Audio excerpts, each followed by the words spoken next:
बता दो। क्योंकि रिस्पॉन्सिव वेबसाइट उसके बाद अगर तो आप बनाओगे नहीं, नहीं तो फिर उसके बाद ना ग्रिड के कुछ जो प्रॉपर्टीज है रिस्पॉन्सिव बनाने की, क्योंकि रिस्पॉन्सिवनेस के बारे में हम लोग पढ़ रहे थे तो कुछ टॉपिक बचे हुए। मीडिया क्वायरी तो हमने देख लिया था, मीडिया क्वायरी में तो कोई प्रॉब्लम है नहीं। मीडिया क्वायरी देखिए है तो बहुत कॉम्प्लेक्स, बट ना हम लोग अभी जो कुछ भी कर रहे हैं ऐसे मेंशन तो नहीं कर रहे हैं उसमें स्क्रीन, अदरवाइज मीडिया के आगे ना स्क्रीन मेंशन कर देंगे तो सिर्फ स्क्रीन मीडिया के लिए होता है वो। बट मीडिया क्वेरी काफी कॉम्प्लेक्स है, आप चाहे तो उसको HTML में भी मीडिया क्वेरी का यूज कर सकते हैं, जावास्क्रिप्ट में भी कर सकते हैं। बाकी अभी हम लोग CSS में करना सीख रहे हैं, नहीं तो। बट क्योंकि इतना डीप में पढ़ने की भी जरूरत नहीं, क्योंकि ये तब जब आप प्योरली CSS बेस्ड जॉब करना चाहते हैं किसी ऐसी कंपनी में, तो फिर आपको इतना डीप में जाके पढ़ने की जरूरत होती है। अदरवाइज अभी तो आपको स्क्रीन मीडिया के लिए ही आपको करने हैं, तो आपको वो लिखने आ ही गया है सिंटैक्स, और कैसे हमें उसको अप्रोच करना है ये भी आपको पता हो ही गया है। नहीं? तो चलिए, तो अभी हम लोग आज क्या करेंगे, अ, वो जो क्लैम्प फंक्शन मैंने बोला था उसकी प्रैक्टिस करेंगे। देन रिपीट फंक्शन के बारे में देखेंगे, रिपीट फंक्शन कैसे काम करता है। मीन मैक्स जो हमारा फंक्शन है बेसिकली, उसको हम कैसे ग्रिड के अंदर यूज कर सकते हैं, या फिर कहीं और भी कैसे हम उसको यूज कर सकते हैं। देन उसके बाद श्रिंक और ग्रो पढ़ा तो है हम लोग, बट उसको कैसे रिस्पॉन्सिव वेबसाइट बनाने के लिए यूज किया जाता है उसके बारे में डिस्कस करेंगे। और देन उसके बाद हम लोग व्यू पोर्ट के बारे में डिस्कस करेंगे, जो कि अभी जो HTML हम लिखते हैं तो वहाँ पे सिंपल जो मेटा टैग यूज करते हैं जिसमें डिवाइस विड्थ करके हम देखते हैं, ठीक है, एट्रीब्यूट यूज करते हैं। तो वो बेसिकली रिस्पॉन्सिव वेबसाइट बनाने के लिए उसका क्या यूज है उसके बारे में थोड़ा डिस्कस करेंगे, ठीक है। यूनिट से शुरू करने जा रहे हैं, REM और EM के बारे में डिस्कस करते हैं। और परसेंटेज, क्योंकि परसेंटेज आप काफ़ी देते हैं तो परसेंटेज के बारे में थोड़ा सा जानने की जरूरत है हमें, नहीं। और देन उसके बाद काफ़ी चीज़ें बची हैं, मैं देखने ना साइडों के बारे में नहीं पढ़ा है अभी हम लोगों ने ना। अ, हाँ सर, शैडो। चलिए एक तो। सर कैल्क वाले भी प्रॉपर्टी थी ना, हाँ कैल्क ठीक है। फंक्शन। हाँ कैल्क साइडो और प्लस टैक्स साइडो और बॉक्स साइडो, इसके बारे में डिस्कशन करते हैं, ठीक है। और कोई भी प्रॉपर्टी जो आपको लगता है कि नहीं, हाँ ग्रेडियंट भी नहीं पढ़ा है हम लोगों ने, तो ट्राई करिएगा, याद दिलाते रहिएगा, तो फिर ना सारा डिस्कशन कर लेंगे। Sir filter. सर ग्रेडियंट तो वही है ना कि क्या एक से बोल रहे ज्यादा हैं? कलर को हम लोग मिक्स करके बनाते हैं। हाँ, क्या बोल रहे हैं Karan ji? Sir filter. Centre. नहीं सर, फिल्टर। फिल्टर। हाँ सर। ओके ओके, ठीक है। फिल्टर भी पढ़ लेंगे भाई। फिल्टर वैसे ना बड़ा इजी है, तो इसीलिए उसको नहीं, जैसे ग्रेडियंट में थोड़ा बहुत कंफ्यूज हो जाता है आदमी, तो उसके लिए। बाकी तो फिर फिल्टर तो ऐसा कोई है नहीं, फिल्टर के लिए ना आपको मेरी नीड पड़े, क्यों कि है तो पढ़ लेंगे, नहीं तो फिर पढ़ लीजिएगा। ये लास्ट वीक है हमारा, CSS जो भी चीज़ें आपको कवर करनी है, प्रैक्टिस करना है, आप करवा लीजिएगा। अगले वीक मंडे से जावा स्क्रिप्ट स्टार्ट कर लेंगे, ठीक है। तो CSS अगर आपको कोई कुछ भी पूछना है, जितना ज़्यादा प्रैक्टिस कर सकते हैं करिए।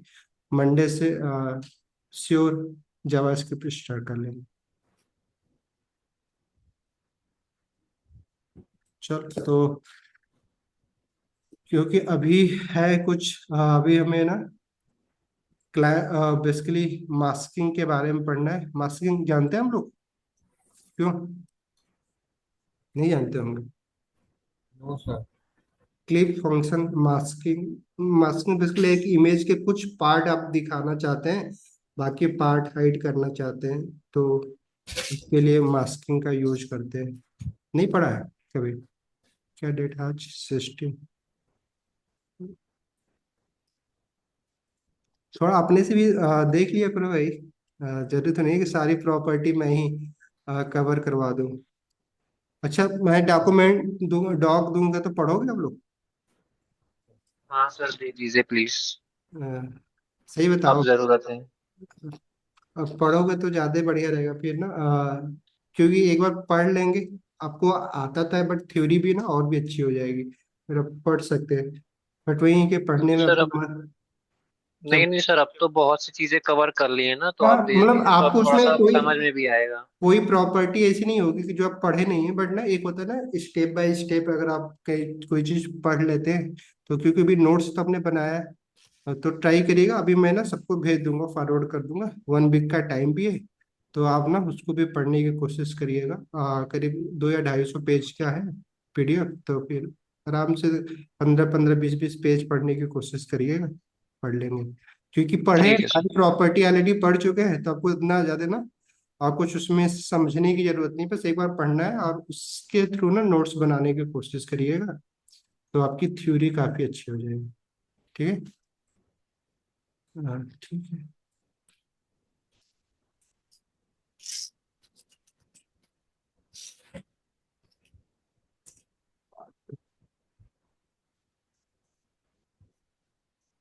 तो जैसा कि आर्यन हमने क्या बताया था, थ्योरी कुछ बताया था हमने कि आर्यन कैसे काम करता है, क्यों नहीं बताया था? सर हमारा जो रूट एलिमेंट होता है ना, ठीक है। उसके अकॉर्डिंग वर्क करता है। और रूट एलिमेंट क्या होता है? Sir HTML। हाँ, ठीक है। HTML रूट एलिमेंट होता है। Yes sir. किसको लगता है भाई रूट एलिमेंट? मैंने कुछ और बताया था कि HTML किस कंडीशन में रूट एलिमेंट होता है एग्जैक्टली फिर हम रूट क्यों सेलेक्ट करते हैं, फिर डायरेक्टली HTML टैग से ना रूट को सेलेक्ट कर ले, फिर हम सूडो क्लास का क्यों यूज करते हैं, बेसिकली कॉलन लगा कर रूट लिखते हैं अगर सेम ही है। सर तो कभी कभी हम लोग का जो बॉडी वाला होता है ना एलिमेंट, वो भी रूट की तरह बिहेव हम लोग करता है। कभी बॉडी क्यों रूट बन जाएगा? सर रेस्पेक्टिव में अगर बात की जाए तब तो बन सकता है ना, किसकी? अगर किसी पर्टिकुलर एलिमेंट के केस में देखा जाए तो। ये पेरेंट बन सकता है, रूट क्यों बनेगा? हाँ सर, कैसे। क्यों? बाकी लोग बताओ। अगर जैसा अभी इन्होंने बताया, तो रूट एलिमेंट को बेसिकली हम लोग कैसे सेलेक्ट करते हैं, डायरेक्ट जैसे इन्होंने बताया HTML को हम ना रूट लेबल क्या एलिमेंट ना उसके सेम स्पेसिफिसिटी के हिसाब से हम मान लेते हैं, बट एग्जैक्टली रूट एलिमेंट नहीं, रूट अलग अलग डॉक्यूमेंट्स में अलग अलग एलिमेंट ना, जैसे कि अभी HTML लिख रहे हैं तो हम HTML को ट्रीट करते हैं रूट एलिमेंट की तरह नहीं, बट रूट एलिमेंट अगर देखा जाए सेलेक्ट करना है हमें, तो उससे भी जो है हायर स्पेसिफिसिटी जो होती है, वो डॉट जो कॉलन रूट लगा के हम सेलेक्ट करते हैं उसकी होती है। ठीक है। तो चलिए अभी ना आज कुछ प्रॉपर्टी ना प्रैक्टिस करते हैं, जिसको स्टाइलिंग में ज़्यादा हम यूज करने वाले हैं। तो देखिएगा, बताइएगा आपको। चलो 1 मिनट।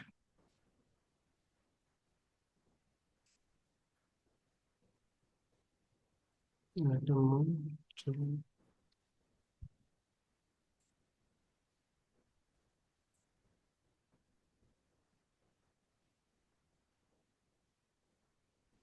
अगर इसमें हमें क्या करना है, देखिए सबसे पहले तो जैसा कि आपको पता है, अभी हमने जैसा बताया, आपने भी बताया कि रूट एलिमेंट हमारा क्या है, HTML एलिमेंट है। चलो HTML को ही मान लेते हैं, HTML को रूट एलिमेंट मानते हैं। पहले HTML को सेलेक्ट करते हैं, और फिर हमने क्या बताया रखा है कि जो HTML को हम लोग क्या देंगे, कौन सी प्रॉपर्टी देते हैं, जो जिसके अकॉर्डिंग, जिसके रिलेटिव में हमारा आर्यम काम करता है। HTML के किस प्रॉपर्टी के अकॉर्डिंग काम करता है, नहीं पता? नोट डाउन करिएगा कि जो HTML में ना basically font property, font size जो होता है हमारा, तो जो फॉन्ट साइज होता है ये बेसिकली इस प्रॉपर्टी, इसकी जो डायमेंशन होता है, इसके डायमेंशन के अकॉर्डिंग हमारा क्या होता है, आरएम यूनिट क्या होता है, काम करती है। ठीक है, जैसे एग्जांपल, इसको हमने क्या किया, 16 पिक्सल दे दिया है। ठीक है, HTML जो कि रूट की तरह बिहेव कर रहा है। देन उसके बाद अगर हम लोग इस पैराग्राफ या हेडिंग को, जो किसी को भी चलो अभी हम इसको ना लाइव करते हैं ताकि आपको ना दिखे। तो अभी हमारा पैराग्राफ सिंपल जो भी उसका बाय डिफॉल्ट साइज होता है वो है। बट अगर हम लोग क्या करते हैं, हमें आरईएम के बारे में देखना है, तो आरईएम के लिए क्या करते हैं, पैराग्राफ को सेलेक्ट कर रहे हैं, और देन इसमें हमें क्या करना है कि इसकी जो फॉन्ट साइज है उसको हम क्या करते हैं, 2 आरईएम देते हैं। क्लियर, 2 आरईएम का मतलब क्या हुआ कि सिंपल, टू जो उसका कोफिशिएंट है आरईएम का, वो मल्टीप्लाई होगा किससे, जो इसकी फॉन्ट साइज होगी उसमें, उससे मल्टीप्लाई हो जाएगा। तो अगर देखा जाए तो हमारा जो पैराग्राफ हो कितनी, इसकी साइज कितनी होगी, फॉन्ट साइज कितनी हो जाएगी, क्यों, 32। तो देखिए अपने आप मेरा जो फॉन्ट साइज वो बड़ा हो गया। अगर अभी हम क्या करते हैं, अगर आपको देखना है कि अभी वो 32 है, बट अगर मान लीजिए हम इसको भी हम क्या करते हैं, 16 के जगह पे 8 करते हैं, तो अभी देखिएगा क्या होता है कि देखिए हमारा फॉन्ट साइज क्या हो गया, अपने आप छोटा हो गया। क्यों, समझ में आया? यस। तो आपको क्या दिख रहा है कि जो भी फॉन्ट साइज है ना, जहाँ पे हमने आरईएम का यूज कर रहे हैं हम लोग, तो आरईएम बेसिकली हो रहा है कि जो हमारा रूट एलिमेंट है उसके अकॉर्डिंग ये मूव कर रहा है। बट अभी तो आपको ये दिख रहा है कि हमने पैराग्राफ को सेलेक्ट किया था, तो पैराग्राफ तो चलो ठीक है, क्योंकि उसको हमने ऑलरेडी फॉन्ट साइज दिया है। बट साथ ही में हमारा क्या है, ये आपको जो दिख रहा लिस्ट, जो हमारा आइटम है, लिस्ट है, वो भी इस्तेमाल होता जा रहा है। ये क्यों हो रहा है,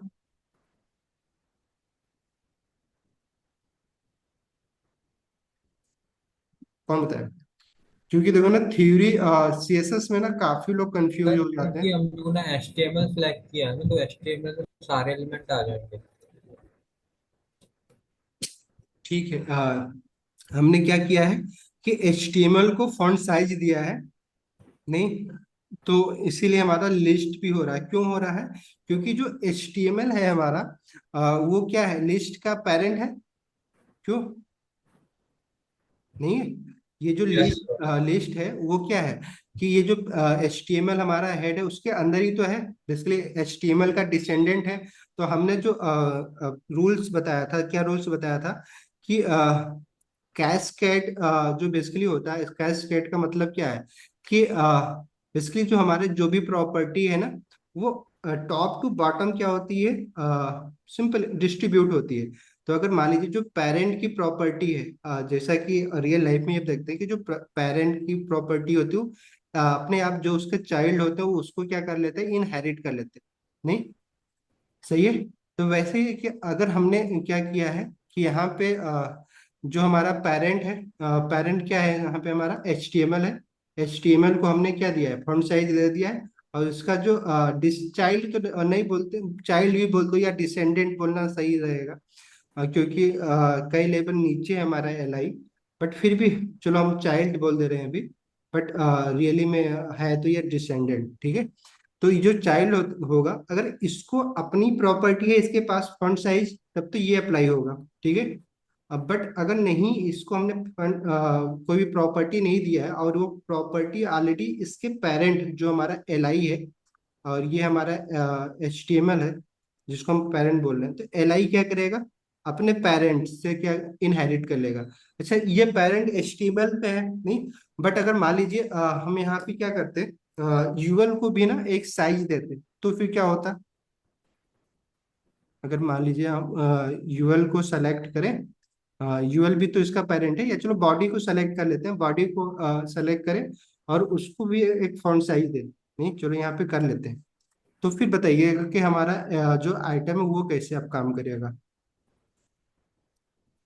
तो आज ना कुछ काफी थोड़ा सा कॉम्प्लेक्स चीजें, इसलिए मैंने इसको ना डिस्कस नहीं किया था थ्योरी की, स्पेसिफिसिटी ऑफ कैस्केड के बारे में ना थोड़ा सा डिस्कस कर ही लेते हैं, ताकि आपको पता हो कि कैसे बनेगी प्रॉपर्टी। और मान लीजिए हम यहाँ पे भी हम क्या करते हैं, फॉन्ट साइज इसको भी हम क्या कर रहे हैं, फॉन्ट साइज दे रहे हैं, और इसको हम क्या कर रहे हैं, 12 पिक्सल कर रहे हैं। तो अभी हमारे जो आइटम है ये सारे एल आई हैं, अब इनकी साइज क्या होगी? बॉडी के अकॉर्डिंग हो जाएगी। बॉडी के अकॉर्डिंग होगी। क्यों HTML के अकॉर्डिंग क्यों नहीं होगी?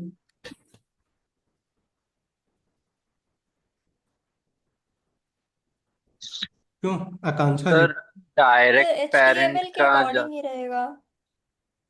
क्या हो जाएगा? सर HTML के अकॉर्डिंग ही रहेगा, क्योंकि बॉडी का भी तो पेरेंट HTML ही हुआ ना। हाँ तो तो अभी तो उसी के अकॉर्डिंग चलेगा, मतलब। ओके, देखिए यही यही तो आप अगर हम हाँ बोलिए, नहीं आप अगर हम सही, HTML सही। को रूट एलिमेंट अगर ना लेके, मतलब अगर बॉडी को ही सिर्फ देते हाँ, और उसके बाद फिर यूएल, तो उसके अकॉर्डिंग फिर चेंज होता है ना, बॉडी के अकॉर्डिंग। ओके। तो आप ये बोल रही हैं कि क्योंकि HTML बॉडी का भी पेरेंट है, तो पेरेंट से इनहेरिट होते हैं प्रॉपर्टी, तो बॉडी के बॉडी मतलब 8 पिक्सल ही होगा हमारे एल आई का आइटम। बट मैंने क्या बोला था कि जो उसका ना, देखिए हमेशा याद रखिए कि सर। हम्म, सर ये भी तो हो सकता है ना कि जो उसका डायरेक्ट पेरेंट हो उसकी प्रायोरिटी ज्यादा हो। सिंपल होगी। अभी तो मैंने बोला था ना कि जो वो खुद का सेल्फ प्रॉपर्टी जो है उसकी प्रायोरिटी ज्यादा होती है, स्पेसिफिसिटी ज्यादा होती है, कंपेयर टू, जैसे कि अगर मैं एल आई को मैं डायरेक्ट कोई भी साइज दे दूं एल आई को, तो एल आई की जो साइज होगी वो अप्लाई होगी नहीं।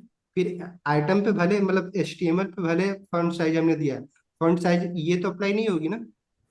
तो देखिए, तो अब यहाँ पे ना वही इसीलिए हमें ना स्पेसिफिसिटी समझने की जरूरत है और कैस्केड की समझने की जरूरत है। कैस्केड से हमें क्या समझ में आ रहा है कि कैस्केड, जैसे CSS का जो पहला C है वो कैस्केडिंग है ही नहीं। तो कैस्केड मतलब क्या होता है, बेसिकली हमारी जो प्रॉपर्टी होती है top to bottom basically distribute होती है, कि अगर मान लीजिए उसके जो चाइल्ड के पास अगर कोई प्रॉपर्टी नहीं तो अपने पेरेंट्स से क्या कर लेता है, इनहेरिट कर लेता है। बट अगर उसका अपना खुद का प्रॉपर्टी है तो उसकी प्रॉपर्टी उसके ऊपर अप्लाई होगी, ना कि उसके पेरेंट की प्रॉपर्टी अप्लाई होगी। ठीक है। तो अभी दूसरी चीज क्या है, पहला तो हमने ये रूल देखा कि जो सेल्फ की स्पेसिफिसिटी होती है, मैं इसको ना अलग अलग एक काम करते हैं, चलिए डिवाइड करते हैं, क्योंकि ना इसमें कई सारी चीजें आ जाती हैं, इसीलिए पहला देखिए, जो एक सेल्फ मैं लिख रहा हूँ, सेल्फ जो प्रॉपर्टी होती है इसकी स्पेसिफिसिटी जो होती है वो हायर किससे होती है? सिंपल, जो उसके पेरेंट होंगे, जो भी पेरेंट्स होंगे उस पेरेंट्स से ज्यादा है। सिंपल, अगर इनके जो भी सेल्फ एलिमेंट जो एलिमेंट है उसकी अपनी खुद की जो कोई प्रॉपर्टी होगी और पेरेंट्स को भी सेम प्रॉपर्टी होगी, तो जो सेल्फ वाली प्रॉपर्टी होगी वो अप्लाई होगी, ना कि पेरेंट वाली होगी। ठीक है। मतलब पेरेंट्स वो इनहेरिट नहीं करेगा अगर उसके पास खुद की अपनी सेम प्रॉपर्टी है। जैसे कि अगर अभी मैं एल आई से ये पैराग्राफ है नहीं, पी है, अब पी की अपनी अपनी प्रॉपर्टी है फॉन्ट साइज, तो पी का भी तो पेरेंट्स है ना एल आई। बट पैराग्राफ तो नहीं इनहेरिट कर रहा है ना 8 पिक्सल, वो तो अपनी प्रॉपर्टी अप्लाई कर रहा है। नहीं, तो समझ में आया कि सेल्फ जो भी एलिमेंट होगा उसका जो स्पेसिफिसिटी होगी वो हायर होगी किससे, पेरेंट के स्पेसिफिक जो भी प्रॉपर्टी है उससे। ठीक है। दूसरा कि जैसा कि हमारा जो ब्राउजर होता है ना, CSS को टॉप टू बॉटम रीड करता है नहीं, टॉप टू बॉटम मतलब ऊपर से लेके नीचे रीड करेगा। ठीक है। ये हमारा क्या बॉटम। तो जो बॉटम में प्रॉपर्टी होगी बॉटम, ठीक है, उसकी स्पेसिफिसिटी क्या होगी, हायर होगी। क्या होगी, हायर होगी। तो अगर सेम जैसे फॉन्ट साइज हमने HTML को भी दिया, HTML पहले आ रहा है, बॉडी से पहले तो है ना इस स्ट्रक्चर में, तो HTML को हमने पहले प्रॉपर्टी दे दिया, तो उसके बाद हमारा क्या आ रहा है, बॉडी आ रही है। तो बॉडी ऑब्वियस बात है HTML के नीचे है, तो हमारा CSS क्या करेगा, पहले तो फॉन्ट साइज क्या कर रहा है, वो 8 कर रहा है, बट जैसे बॉडी के पास आ रहा है फॉन्ट साइज क्या कर दे रहा है, वो 12 पिक्सल कर रहा है। तो अप्लाई कौन सी होगी, ये 12 पिक्सल होगी बेसिकली, नहीं जो उसके बॉडी की जो चाइल्ड होंगे वो लोग क्या करेंगे, इस बॉडी से इनहेरिट करेंगे, ना कि पेरेंट्स जो हमारा HTML है। क्लियर? तो टॉप टू बॉटम में जो बॉटम पे जो प्रॉपर्टी अप्लाई होती है वो बेसिकली इस स्पेसिफाइड होती है, बेसिकली उसकी स्पेसिफिसिटी क्या होती है, हायर होती है। तो ये दो चीजें तो आपको आप समझ गए आप। बट वैसे ही कि अगर मान लीजिए कोई सेम प्रॉपर्टी अलग अलग सेलेक्टर पे भी डिफाइंड है, जैसे कि मान लीजिए अभी हमने ये पैरा पी एलिमेंट को सेलेक्ट किया, पी एलिमेंट में फॉन्ट साइज हमने क्या रखा, 2 rem रखा, नहीं? ठीक है, चलो अभी अच्छा इसको नोट करिएगा। अभी ना कुछ चीजें और भी ना आपको थोड़ा सा दिखा लेते हैं, फिर उसके बाद थ्योरी आप ज्यादा समझ पाएंगे, अदरवाइज थोड़ा। अब अच्छा, इस सेल्फ और पेरेंट्स में कौन सा अप्लाई होगा, आपको समझ में आया? कि सेल्फ अगर मान लीजिए वो नियरेस्ट पेरेंट है, ठीक है, किसी भी एलिमेंट का जो नियरेस्ट पेरेंट होता है उसकी प्रॉपर्टी अगर मतलब सबसे पहले अप्लाई होगी, ना कि जो सिंपल डिस्टेंस वाला पेरेंट है, ठीक है। दूसरा, टॉप टू बॉटम में जो बॉटम जो प्रॉपर्टी बॉटम में आ रही है उसकी प्रॉपर्टीज सारी ना अप्लाई होती है, ना कि टॉप वाले की, ठीक है। इनहेरिट जो भी उसका चाइल्ड करेगा। देन उसके बाद हम लोग जो देख रहे हैं ना, अलग अलग सेलेक्टर की भी ना अपनी स्पेसिफिसिटी होती है। स्पेसिफिसिटी के लिए पहला हम देखेंगे क्या, कि उसका पोजीशन देख रहे हैं हम लोग, टॉप टू बॉटम मतलब पोजीशन क्या है, ठीक है, समझ में आया? देन उसके बाद हम उसका क्या बोलेंगे इसको, पहला तो पोजीशन हो गया। सिंपल ये देखेंगे कि उसकी नियरेस्ट पेरेंट क्या है, नहीं, ठीक है, एंसेस्टर जो है वो जो नियरेस्ट एंसेस्टर होगा उसकी प्रॉपर्टी अप्लाई हो रही है, ठीक है। देन थर्ड में हम क्या देखेंगे कि किस सेलेक्टर का यूज किया गया, ठीक है। सेलेक्टर भी स्पेसिफिसिटी का एक ऑर्डर डिफाइन करते हैं। जैसे कि अभी हम लोग ये पैराग्राफ ही देख रहे हैं, इस ये पैराग्राफ को अगर हम मान लीजिए सपोज दैट एक, अभी जो हमें इसको सेलेक्ट किया है सिंपली बाय नेम किया है, नहीं, नेम पैराग्राफ है, पी ये नेम सेलेक्टर है ये बेसिकली।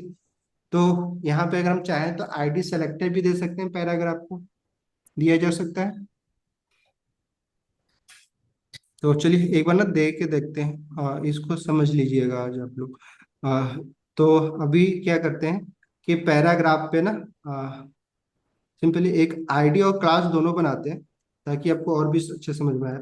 आईडी, आईडी को हम क्या करते हैं, पैरा बोल दे रहे हैं, और क्लास एक क्लास भी देते हैं, एट्रीब्यूट। और क्लास को हम क्या कर रहे हैं, क्लास पैरा लिख दे रहे हैं, ठीक है, पैरा क्लास लिख दे रहे हैं, ताकि आपको समझ में आए।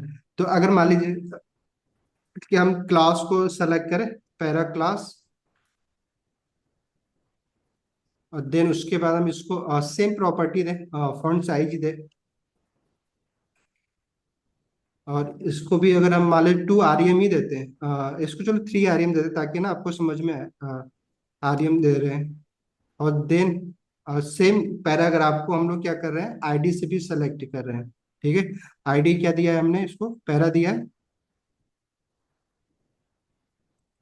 इसको हम क्या कर रहे हैं, फॉन्ट साइज बेसिकली सेलेक्ट कर रहे हैं, इसको भी हम क्या कर रहे हैं, 4 rem दे रहे हैं। अच्छा अभी आप लोग बताओ, इस पैराग्राफ की फॉन्ट साइज क्या होगी? क्योंकि सेम पैराग्राफ को हमने 3 अलग अलग तरीके से हमने इसको सेलेक्ट किया है, और देन हमने सेम प्रॉपर्टी इसको दिया है, फॉन्ट साइज। तो ये 2 rem वाली अप्लाई होगी। किसका होगा? 2 rem वाला। 2 rem वाला अप्लाई होगा। ओके, और किसी को क्या लगता है? तुम बताओ, कुछ तो बोलो आप लोग, ताकि बता तो रहे अपने सही बोला था कि गलत बोला था। गैस ही कर रहे हैं तो करो, कुछ तो कर लो। Sir ID. आईडी, ओके, क्यों Akanksha ji? Sir ID. ID, ठीक है। करण जी? चलिए करण जी नहीं बताओगे? देखो पहले तो चिराग जी आप पहले ही गलत तो आप ये कर रहे हो, मैंने अभी तो बोला कि जो टॉप टू बॉटम अगर same properties top to bottom में अगर अप्लाई किया जा रहा है तो बिना आंख बंद करके तो हम ये देख सकते हैं कि नहीं। अच्छा, एक जो कंडीशन है कि जो बॉटम वाली प्रॉपर्टी होगी ना वो अप्लाई होगी उस एलिमेंट पे। नहीं, मैंने तो अभी तो बताया ना कि अगर कोड हमारा टॉप टू बॉटम अगर हम सेम प्रॉपर्टी एक ही एलिमेंट को दिए अलग अलग सेलेक्टर का यूज करके, तो अगर एक पैरामीटर के हिसाब से भी देखा जाए, कि मतलब जो पहला पैरामीटर हमने देखा था कि अगर कोड क्या हो रहा है टॉप टू बॉटम हो रहा है, तो जो टॉप पे क्या है, पी है, जिसको हमने सेलेक्ट किया है पी, और देन उसके बाद पैरा, तो पैरा तो नीचे है ना पी से, तो ऐसे भी ये इसको अप्लाई होना चाहिए ये वाला प्रॉपर्टी उस पे। नहीं, तो ये कहना तो आपका सिंपल, अभी जो मैं डिस्कस कर रहा मतलब आपको वही नहीं समझ में आया। नहीं, ठीक है। तो पोजीशन के हिसाब से भी तो डाउन में क्या है, पैरा पैरा है ना, तो ये अप्लाई होगा। क्लियर। तो ये जो पैरामीटर था एक हमारा, कि अगर हम स्पेसिफिसिटी काउंट कर रहे हैं तो इसके बेस पे हम बोल सकते हैं कि जो डाउन में जो सेलेक्टर है उसकी जो प्रॉपर्टी है, सेम प्रॉपर्टी जो फंड साइज है 4 rem, इस पे अप्लाई होना चाहिए, होगा भी। बट इस वजह से नहीं हो रहा है क्योंकि ये डाउन में है। डाउन है वो तो हो ही रहा है, ठीक है। आपको देखना है तो आप देख सकते हैं कि अभी हमारा जो होगा पैराग्राफ वो क्या होगा, 4 rem हो चुका होगा। तो सिंपल बड़ा है, दिख रहा है आपको 4 rem अप्लाई हो रहा है।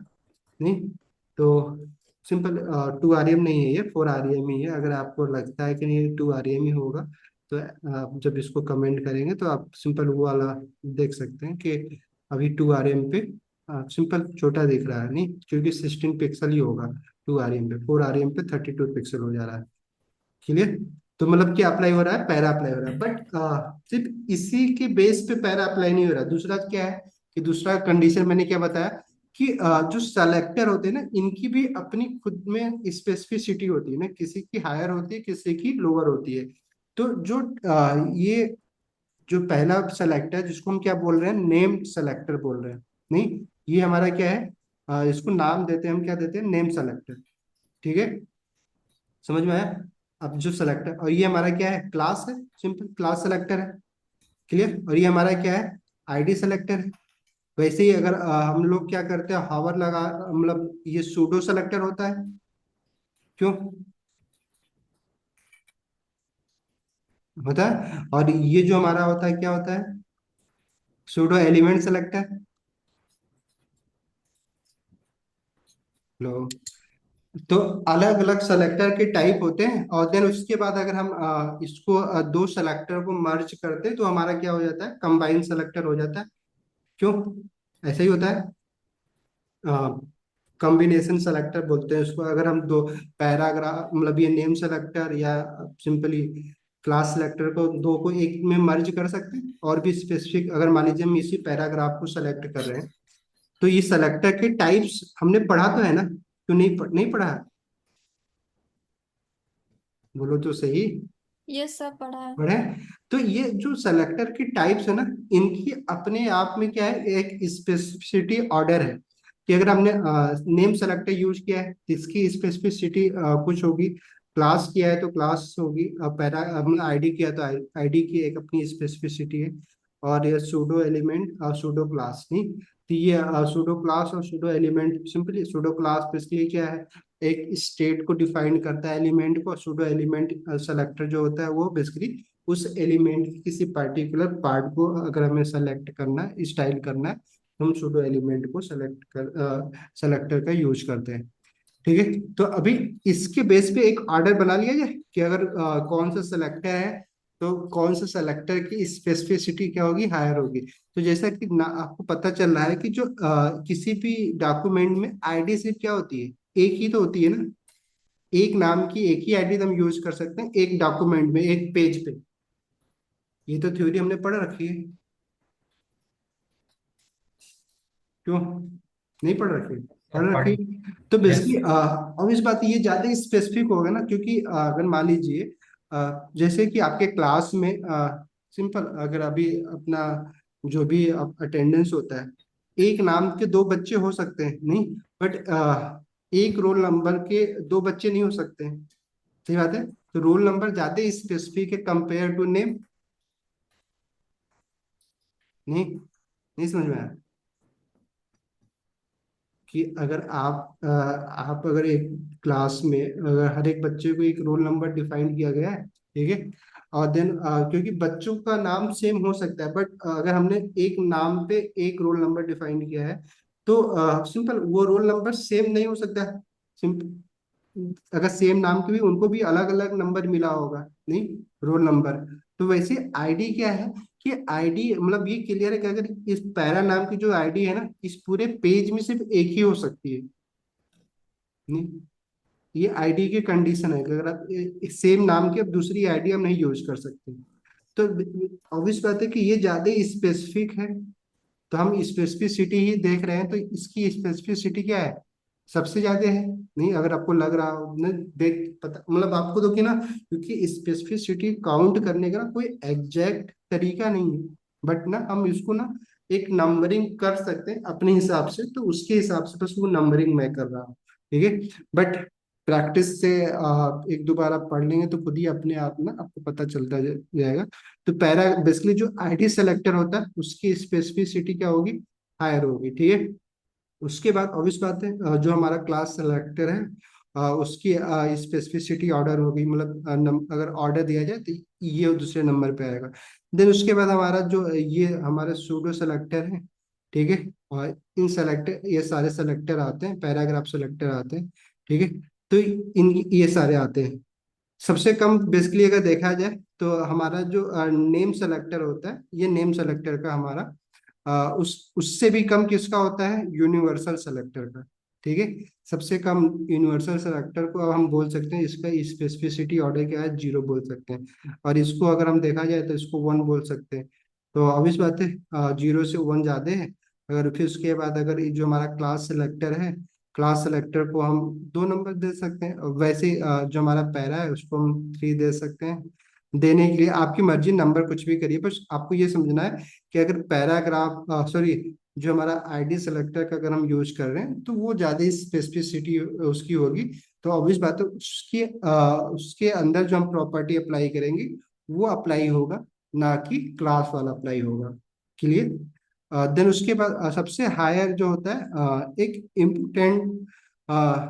इम्पोर्टेंट करके ना प्रॉपर्टी होती है, दिया नहीं जाता है मोस्टली, बहुत कम, बट अगर किसी प्रॉपर्टी के आगे आप इम्पोर्टेंट लिख देते हैं तो ऑब्वियस बात है उसकी स्पेसिफिसिटी क्या होती है, सबसे ज्यादा होती है, मतलब वो प्रॉपर्टी अप्लाई होगी ही होगी। नहीं, ये बेसिकली कीवर्ड है। अगर आप किसी भी प्रॉपर्टी के आगे, जैसे कि अभी हमने मान लीजिए अभी अभी क्या अप्लाई हो रहा है, ये font size for REM apply हो रहा है, आईडी वाला हो रहा है, बट अगर पैराग्राफ के आगे मैं यहाँ पे ना फॉर आरईएम के आगे इम्पोर्टेंट लिख देता तो ऑब्वियस बात है फिर पैराग्राफ ही अप्लाई होता है, क्योंकि फिर इसकी स्पेसिफिसिटी क्या हो जाती, सबसे ज्यादा हो जाती। नहीं, तो ये थोड़ा थ्योरी है, बट थ्योरी आपको समझना बहुत जरूरी, अदरवाइज क्या होगा ना कि आप प्रॉपर्टी तो दे रहे हैं बट आपको समझ में नहीं आ रहा है कि कौन सी प्रॉपर्टी आपके नहीं एलिमेंट पे अप्लाई हो रही। तो अप्लाई होने का जो रीजन है, पहला तो क्या है कि उसका पोजीशन कहाँ पे, टॉप पे है कि बॉटम पे। अगर वो बॉटम पे तो एक कंडीशन तो ये सेटिस्फाइड हो रहा है कि उसकी इस पे मतलब अप्लाई होने का, कि मे बी वो अप्लाई होगा, क्योंकि उस वो एक कंडीशन को सेटिस्फाइड है, बट सिर्फ एक कंडीशन के बेस पे अप्लाई हो जाएगा ऐसा नहीं। दूसरा कंडीशन फिर क्या चेक होगा कि उस प्रॉपर्टी ना, वो जो बेसिकली प्रॉपर्टी अप्लाई की गई बेसिकली उसके लिए कौन से सेलेक्टर यूज किए गए, आईडी सेलेक्टर यूज किया गया है कि क्लास सेलेक्टर यूज किया गया है कि नेम सेलेक्टर यूज किया गया है, ठीक है। फिर वो भी एक नहीं पैरामीटर है उसकी स्पेसिफिसिटी डिफाइन करने का। देन उसके बाद हम क्या देखेंगे कि ऑब्वियस बात है ये कीवर्ड अगर अप्लाई है तब तो वो अप्लाई तो होगा ही होगा। देन उसके बाद पोजीशन हो गया, बाकी क्लास की स्पेसिफिसिटी हो गई। स्पेसिफिसिटी सबसे ज्यादा टफ होता है, क्योंकि ऑर्डर तो आपको समझ में आ ही गया कि जो बॉटम है वो अप्लाई होगा, बट स्पेसिफिसिटी काउंट करने का ना एग्जैक्ट तरीका नहीं। बट आपको ये अभी जैसे मैंने बताया इतना भी याद रखिएगा कि अगर आईडी सेलेक्टर है, क्योंकि इम्पोर्टेंट यूज होता नहीं है, रेयर ऐसा कोई आपने कोई एलिमेंट सेलेक्ट किया है जिसपे आप ना कोई प्रॉपर्टी जो अप्लाई कर रहे हैं वो मतलब आप चाहते हैं कि अप्लाई हो ही किसी भी कंडीशन में, नहीं तो आप वो कर सकते हैं।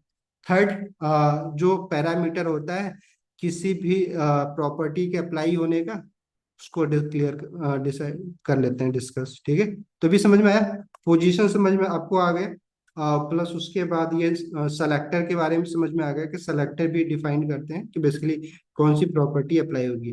थर्ड क्या होता है कि टाइप्स, बेसिकली किस टाइप के सीएसएस हमने लिखा है उसके लिए, नहीं जैसे कि अभी ये जो हम सीएसएस लिख रहे हैं इसको हम क्या बोलते हैं, कौन सा सीएसएस है ये, किस टाइप के सीएसएस से हम इसको इंटरलिंक कर रहे हैं, बेसिकली इनलाइन इंटरनल सीएसएस है ये। क्यों, इस पेज के लिए इंटरनल टाइप्स क्या है इसका, इंटरनल सीएसएस है, नहीं तो जो इंटरनल सीएसएस है, अगर मान लीजिए हमने क्या किया, एक internal CSS same property paragraph में ही इंटरनल ये सीएसएस है, ठीक है। उसके बाद ऑब्वियस बात, एक क्या होता है, इनलाइन होता है। इनलाइन मतलब क्या, कि जो हम स्टाइल एट्रीब्यूट का यूज करके वो करते हैं। और देन देखिए हमारा क्या होता है, एक्सटर्नल होता है। एक्सटर्नल बेसिकली क्या, हम एक अलग फाइल में सीएसएस लिखते हैं। तो अगर मान लीजिए अभी हम एक्सटर्नल की बात कर रहे हैं, इंटरनल इसको भी थोड़ा सा समझ लेते हैं ताकि आपको पता रहे। तो अभी जैसे हमने इस पैराग्राफ पे हमारा ये अभी अप्लाई हो रहा है, ये पैराग्राफ जो हमने अभी यहाँ पे हमने दिया है, ठीक है, 4 rem अप्लाई हो रहा है। बट अगर मान लीजिए हम यहाँ पे ही एक इनलाइन सीएसएस भी लिखे, इनलाइन सीएसएस लिखने के लिए हमें क्या करना होगा, स्टाइल एट्रीब्यूट का यूज करना होगा, नहीं ऐसा ही होता है। अब स्टाइल एट्रीब्यूट में सेम अगर फॉन्ट साइज अगर हमें करना है तो फॉन्ट साइज सिंपल अप्लाई कर लीजिए। फॉन्ट साइज क्या दें हम लोग, इसको भी हम क्या करते हैं, 8 rem देते हैं, ठीक है। तो अब 8 rem दे देंगे तो क्या होगा कि अभी ये 4 rem जो आईडी जिसको हमने दे रखा है उस आईडी से कोई मतलब नहीं है, क्योंकि अभी हमने क्या कर लिया है, इंटरनल सीएसएस का यूज कर लिया है। तो ऑब्वियस बात है हमारा जो फॉन्ट साइज है देखिए क्या हो गया, 8 rem, मतलब बेसिकली 8 टाइम्स हो गया, नहीं सही है। तो कौन सा स्टाइल अप्लाई हो गया, प्रॉपर्टी सिंपल जो इंटरनल जो इनलाइन हमने सीएसएस लिखा है वो अप्लाई हो गया। Hello, yes sir. इसीलिए ना जब आप क्या करते हैं कि जब जावास्क्रिप्ट से कोड करते हैं ना, डायनेमिक स्टाइलिंग करते हैं, तो वो सब अप्लाई कहाँ होता है, इनलाइन सीएसएस पे अप्लाई होता है, नहीं तो इसलिए वो जरूर अप्लाई हो जाता है। क्योंकि अब बाकी सीएसएस जो अब लिखे होता है एक्सटर्नल सीएसएस का यूज करके लिखे होते हैं, तो एक्सटर्नल सीएसएस की जो स्पेसिफिसिटी होती है ना वो सबसे कम होती है, नहीं समझ में आया कि अगर इसका इसका ऑर्डर डिफाइन करें तो क्या होगा कि सबसे कम किसका है, इसका है, देन उसके बाद इंटरनल की है, देन सबसे ज्यादा क्या है, इनलाइन। कि इनलाइन पे जो हम प्रॉपर्टी यूज कर रहे हैं वो पक्का अप्लाई होगा। अगर इंटरनल में भी सेम हमने किया है, तो अगर ये इनलाइन नहीं है और एक्सटर्नल और इंटरनल है तो इंटरनल वाला अप्लाई होगा, ना कि एक्सटर्नल वाला, अगर सेम प्रॉपर्टी अगर हम यूज कर रहे हैं तो। समझ में आया अभी ये बातें कि नहीं, यही समझ में, क्यों आ गया सर। आगे। आ गए सर। चलिए तो नोट्स बना लीजिएगा। तो अभी हमने क्या किया, 3 कंडीशन अलग अलग अभी हमने डिस्कस किया कि अगर किसी भी प्रॉपर्टी को अप्लाई होने के लिए सबसे पहले हम क्या देखते हैं कि उसका पोजीशन कहाँ पे है, ठीक है। वो प्रॉपर्टी टॉप, अगर इंटरनल या फिर एक्सटर्नल फाइल में भी अप्लाई की गई है तो किस वो टॉप पे है कि बॉटम पे। अगर सेम प्रॉपर्टी अगर बॉटम पे भी और वही अप्लाई हो रही है और टॉप पे भी वही हो रही है तो बॉटम वाली अप्लाई होगी, क्योंकि बॉटम टॉप टू बॉटम हमारा ब्राउजर कोड को रीड करता है। देन दूसरा हमने क्या देखा कि जो सेलेक्टर यूज किए गए हैं उस प्रॉपर्टी को अप्लाई करने के लिए, सेलेक्ट करने के लिए, बेसिकली उस एलिमेंट को सेलेक्टर के बेस पे भी वो अप्लाई होने के चांसेस जो होते हैं वो होंगे, ठीक है। थर्ड क्या है कि वो जो प्रॉपर्टी है अगर वो उसको हमने किस टाइप की सीएसएस के साथ उसको अटैच कर रखा है, इंटरनल कर रखा है, एक्सटर्नल रखा है या इनलाइन कर रखा है, तो उसके बेस पे भी हम स्पेसिफिसिटी क्या कर सकते हैं, डिक्लेयर कर सकते हैं। चलिए तो आई थिंक आपको अब समझ में आ गया होगा कि बेसिकली सीएसएस प्रॉपर्टी जो कैस्केड हमने पढ़ रखा है कि बेसिकली वो इनहेरिट तो होती है, बट वो कैस्केडिंग के लिए हमें सबसे ज्यादा जरूरी क्या है, स्पेसिफिसिटी हम डिफाइन करने के बारे में सोचते हैं, देखते हैं, कैलकुलेट करते हैं। और स्पेसिफिसिटी बेसिकली हम अलग अलग चीजों से हम क्या करते हैं, डिफाइन करते हैं। पहला सेलेक्टर के बेस पे, दूसरा फाइल के टाइप्स के बेस पे कि बेसिकली किस फाइल टाइप में बेसिकली किस टाइप के सीएसएस हम लिख रहे हैं उसके बेस पे, देन उसके बाद पोजीशन के बेस पे। ठीक है। और बाकी आरईएम हमें समझ में आई गया कि आरईएम बेसिकली किसके बेस पे आप कैलकुलेट कर रहे हैं हम लोग, जो हमारा रूट एलिमेंट है उसके बेस पे हमारा ये अप्लाई हो रहा है। तो इसका फायदा क्या है कि देखिए आप अपने पेज पे तो कई सारे पैराग्राफ यूज करने वाले हैं नहीं, तो अगर आप क्या करेंगे कि आप बाद में साइज छोटी बड़ी आप करना चाह, क्योंकि ये स्टाइल का पार्ट है, स्टाइल तो समय समय से बदलता रहता है। तो हम क्या करते हैं, इसीलिए ना हम आरईएम का यूज कर रहे हैं कि हमें बार बार जाके अलग अलग पोजीशन पे ना स्टाइल को ना चेंज करने की जरूरत नहीं पड़े। एक जगह जो हमारा है रूट एलिमेंट, वो वहां पे हम जाके साइज चेंज करें और सारे पेज पे वो साइज क्या हो जाए, अप्लाई हो जाए। ठीक है। तो ये चीजें हैं। तो बेसिकली हमें ईएम और हाँ, ईएम बेसिकली क्या है, ये ना जो ईएम है और आरईएम है, आरईएम का फुल मतलब अगर देखा जाए मतलब क्या है, रूट ईएम है, रूट जो हमारा है उसके ईएम सर प्रॉपर्टी की तरह जो रूट पे अप्लाई हुआ है फॉन्ट साइज उसके हिसाब से ये करेगा। But EM sir property, hello, हाँ, सर ईएम का फुल फॉर्म एलिमेंट है क्या इधर? नहीं नहीं, ईएम बेसिकली ना आप इसको आप ऐसा देख सकते हैं कि ईएम में एम एम नहीं, एम जो आपको दिख रहा है एम सबसे बड़ा एक तरीके से ना विड्थ वाइज अगर करेक्टर देखा जाए तो एम का विड्थ काफी ज्यादा होता है। तो उसके बेस पे इसको ना डिफाइन किया गया है इस यूनिट को, बाकी ऐसा कोई फुल फॉर्म एलिमेंट नहीं है इसका। ठीक है। एम अगर आप लिखते हैं तो एम सबसे अगर आप ई लिख रहे हैं तो सबसे इसकी जो विड्थ है सबसे बड़ा आप बोल सकते हैं। तो इसके बेस पे ना इस यूनिट को डिफाइन किया गया था।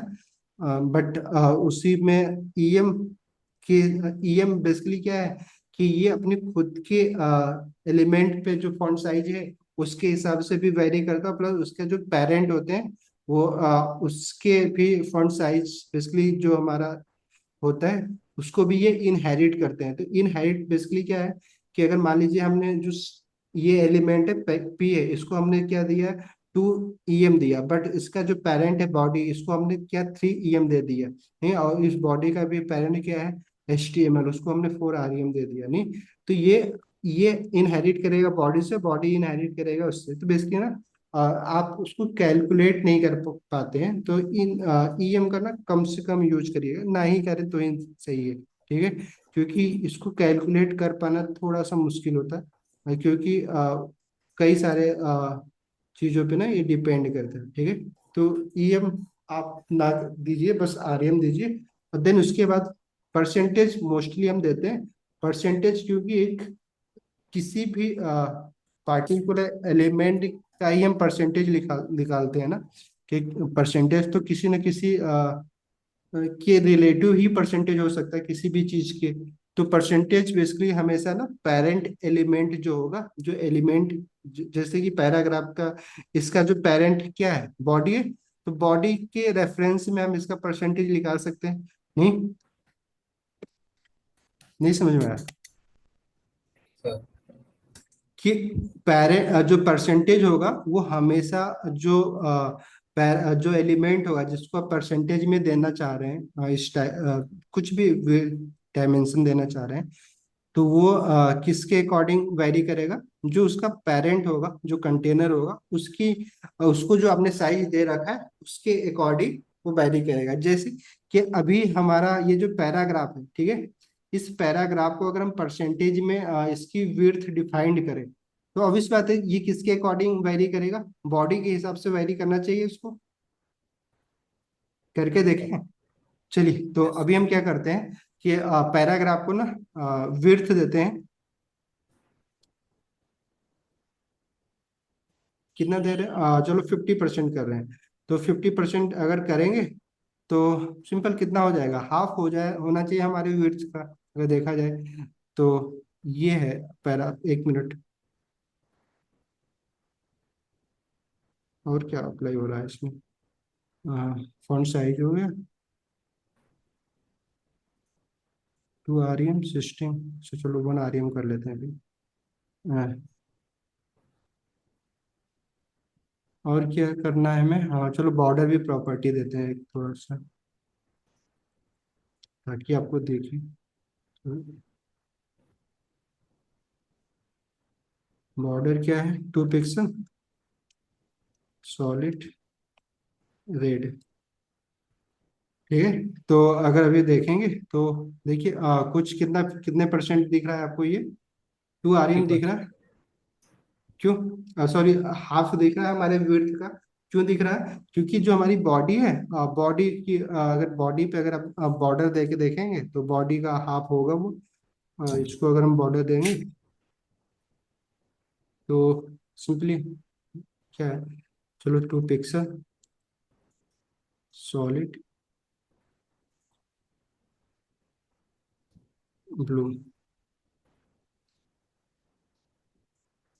ठीक है, तो अभी देखिए ये जो हमारा अभी आपको दिख रहा है बॉडी पे जो हमने अभी लगा रखा है, तो उसका हाफ हो रहा है। अगर अभी इसको मैं 90%, अगर मान लो इसको हम क्या करते हैं परसेंटेज, चलो इसको 50 ही रहने देते हैं ताकि आपको ना पता चले। अगर मान लीजिए हम बॉडी को ही क्या करते हैं, इसकी फॉन्ट इसकी विड्थ थोड़ा कम कर लेते हैं, नहीं विड्थ, इसकी जो बॉडी की विड्थ है उसको हम क्या करते हैं, चलो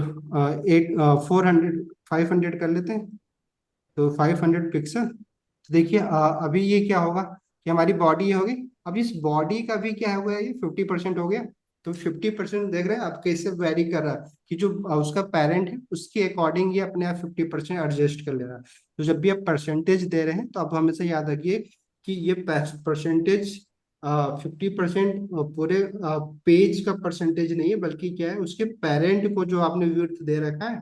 ठीक है, जिस भी एलिमेंट पे आप परसेंटेज अप्लाई करेंगे तो उसका फिर उसका परसेंटेज है ये। ठीक है, तो परसेंटेज देखकर आपको ये याद रखना है। तो 2-3 यूनिट जो हम यूज करते हैं मोस्टली, उसके बारे में आपको अब एग्जैक्टली पता हो चुका है कि आपको जो पिक्सल देना है, पिक्सल सिंपल फिक्स यूनिट है तो वो आप दे ही सकते हैं। बट पिक्सल का बहुत ही रेयर केस में आपको यूज करना, जो कि आपको पता है कि हर कंडीशन में लगभग सेम रहेगा, वेरी नहीं करेगा, तो वहाँ पे पिक्सल यूज कर लीजिएगा। जैसे कि HTML के फॉन्ट साइज आप 16 पिक्सल अब यूज कर रहे हैं, कर लीजिए, कोई दिक्कत नहीं है। अब यहाँ पे EM REM यूज करने की जरूरत नहीं है। बाकी उसके बाद आप ट्राई करिए कि ना REM में यूज करिए। ठीक है, चाहे आप मीडिया क्वेरी लिख रहे हैं चाहे कुछ भी लिख रहे हैं।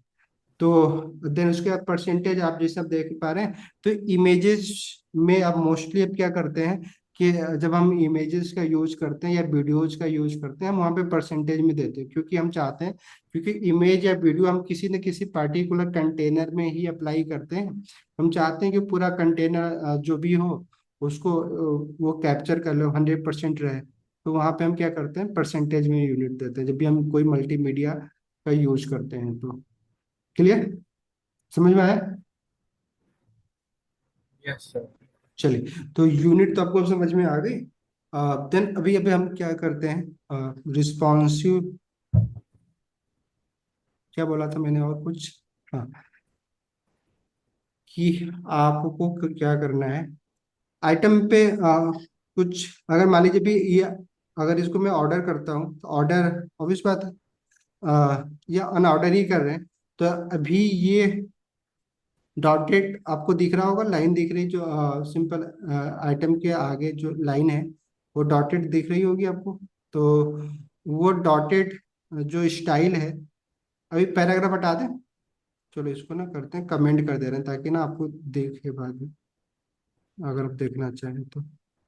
अभी हम ये क्या कर रहे हैं, इस प्रॉपर्टी को भी हटा दे रहे हैं, कमेंट कर दे रहे हैं। तो अभी देखिए हमारा क्या है कि कुछ ऐसा दिख, ये ये कहाँ से इनहेरिट हो रहा है सारे, अभी तो हमने कुछ किया नहीं है। अच्छा सॉरी, ये स्टाइल, ठीक है, तो अभी हमने इनलाइन सीएसएस को भी हटा दिया। तो अभी देखिए ये जो आइटम है उसके पहले जो बुलेट पॉइंट लगे हुए वो कि बुलेट पॉइंट डॉटेड है, तो क्या इसकी स्टाइलिंग की जा सकती है? क्यों?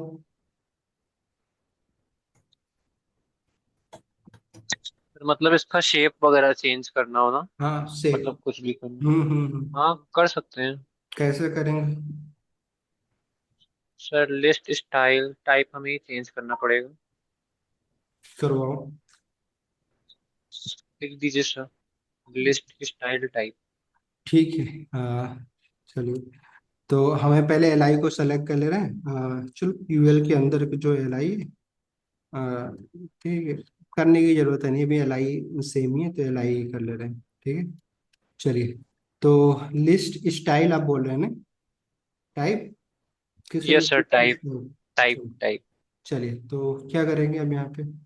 सर यहाँ पे देखिए अलग अलग दिए हैं, डिस्क वगैरह दिया है, हाँ चलो ठीक है, ये ये जो सब। दिया है इससे तो चल ठीक है, बदल जाए। बट अगर मान लो हम कुछ कस्टम करना चाहते हैं, कुछ इमेजेस लगाना चाहते हैं, अभी देखिए सर्कल हो गया, तो हो सकता है? यहाँ पे तो आपने जो दिया, आप सिंपल ये वैल्यू आपको दिख रही है, आप ट्राई कर सकते हैं अलग अलग। क्यों डिस्क लगाने पे? सर मैंने आइकन यूज किया था जब मैंने लास्ट बार प्राइसिंग टेबल बनाया था ना, जो आपने दिया हाँ था। तो आ, उसमें मैंने टिक वाला आइकन यूज किया था, हाँ तो तो उससे हो ठीक है गया था। करो, इमेजेस में तो आइकन भी आ सकते हैं। क्यों? हाँ हाँ, तो कर कैसे सकते हैं। कैसे आएंगे वो तो बताओ।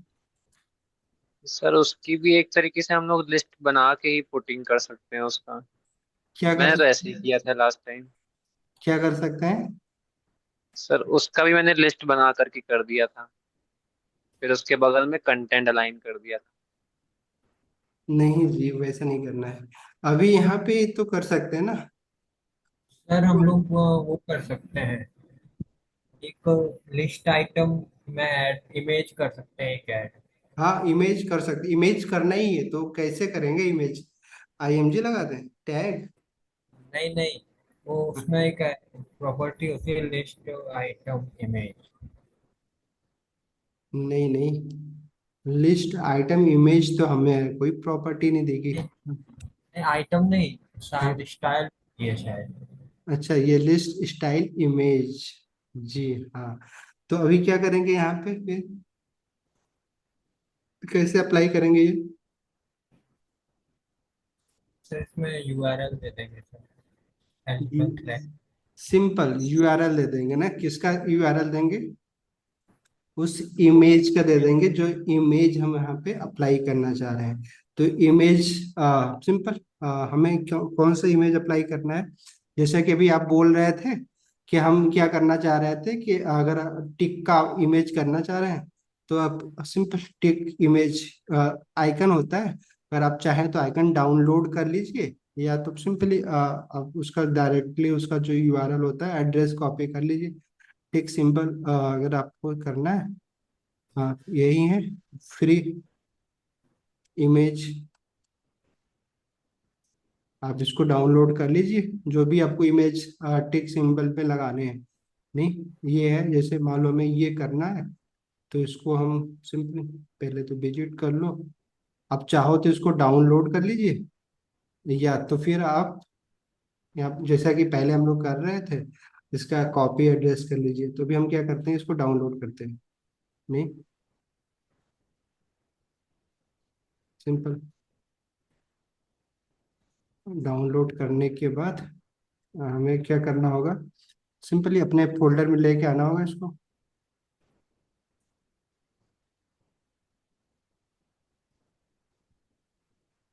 कहाँ पे आया?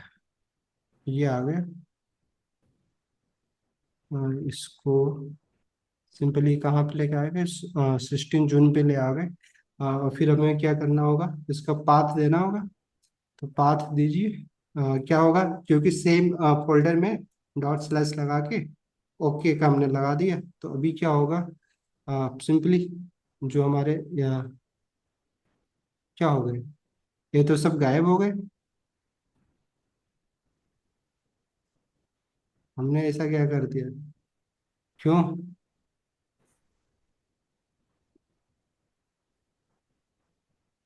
क्या करवा दिया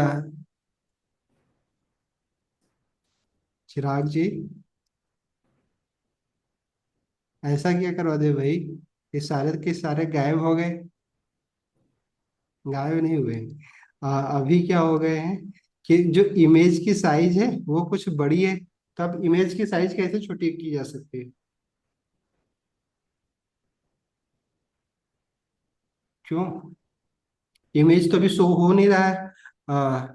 इमेज तो हमने लगा दिया, बट इमेज दिख भी नहीं रही है अभी। बट ये क्या हो रहा है कि ये जो हमारे आइटम है वो कुछ अलग तरीके से हो गए। तो ये कैसे होगा आप ये कौन बताएगा? नहीं, चलिए ये आप लोगों के लिए होमवर्क है। नहीं, होमवर्क क्या है कि आपको कुछ नहीं करना। आप कुछ साइज प्रॉपर्टी अप्लाई करनी है। कैसे करनी है? क्या सेम जगह पे हम इसको अप्लाई कर सकते हैं, या कि हमें अलग से इमेज की साइज अप्लाई करनी होगी, कि या फिर हम इमेज की साइज ऑलरेडी छोटी करके ही हम यहाँ पे अप्लाई करें? तो क्या करना होगा, ये कंडीशन आपको देखना है। ठीक है, तो करेंगे होमवर्क। करके आपको क्या करना है, आज ही भेजना है आपको ये। नहीं तो आप थोड़ा सा पढ़िएगा, कुछ करना नहीं है। बट इमेज अप्लाई होती है और ऐसे ही होती है, बट उसको अभी आपको मैनेज करना है। ठीक है, ये जो भी आइटम है, आइटम 1, आइटम 2, आइटम 3, इसके पहले वो बुलेट पॉइंट की जगह पे क्या हो जाएगा, इमेजेस आ जाएंगे। ठीक है, एक तरीका ये है। दूसरा तरीका क्या हो सकता है, अगर हमें वो करना है तो बताओ। पहला तो तरीका इन्होंने अभी ये बताया। आ, और क्या तरीके हो सकते हैं अगर हमें इमेज अप्लाई करना है हर एक लिस्ट के पहले तो?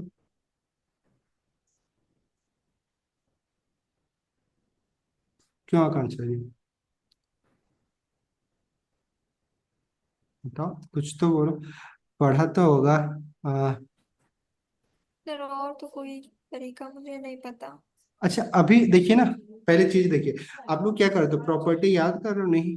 आप ऐसा ना क्या करो, आप देखिए ना, आप पहले तो कुछ ना सिनेरियो ना अपने दिमाग में क्रिएट करने की कोशिश करिए। जैसा कि अभी आपको पता है हमने क्या अभी तो डिस्कस किया कि मान लीजिए अगर हमें किसी पार्टिकुलर एलिमेंट को सेलेक्ट करना है, क्योंकि स्टाइल तो सबसे पहले हमें सेलेक्ट करना, देन उसके बाद स्टाइल अप्लाई कर सकते हैं। ठीक है, अभी हम जो बोल रहे हैं कि इमेज अप्लाई करना है किस पे, लिस्ट एलिमेंट के ऊपर नहीं, और उसके कंटेंट के पहले या बाद में। तो अभी हम क्या करना चाह रहे हैं, लिस्ट स्टाइल जहाँ से शुरू हो उससे पहले हमें उसको स्टाइल करना है। तो अब ये किस सेलेक्टर के थ्रू हो सकता है? अगर किसी पर्टिकुलर एलिमेंट के पार्ट को अगर हमें सेलेक्ट करना है तो ऑब्वियस बात है, सूडो क्लास में सूडो आफ्टर और बिफोर आता है, कि सूडो एलिमेंट सेलेक्टर में किस में आता है, यूज होता है? नहीं पढ़ा, प्रैक्टिस सूडो कीजिए। एलिमेंट में।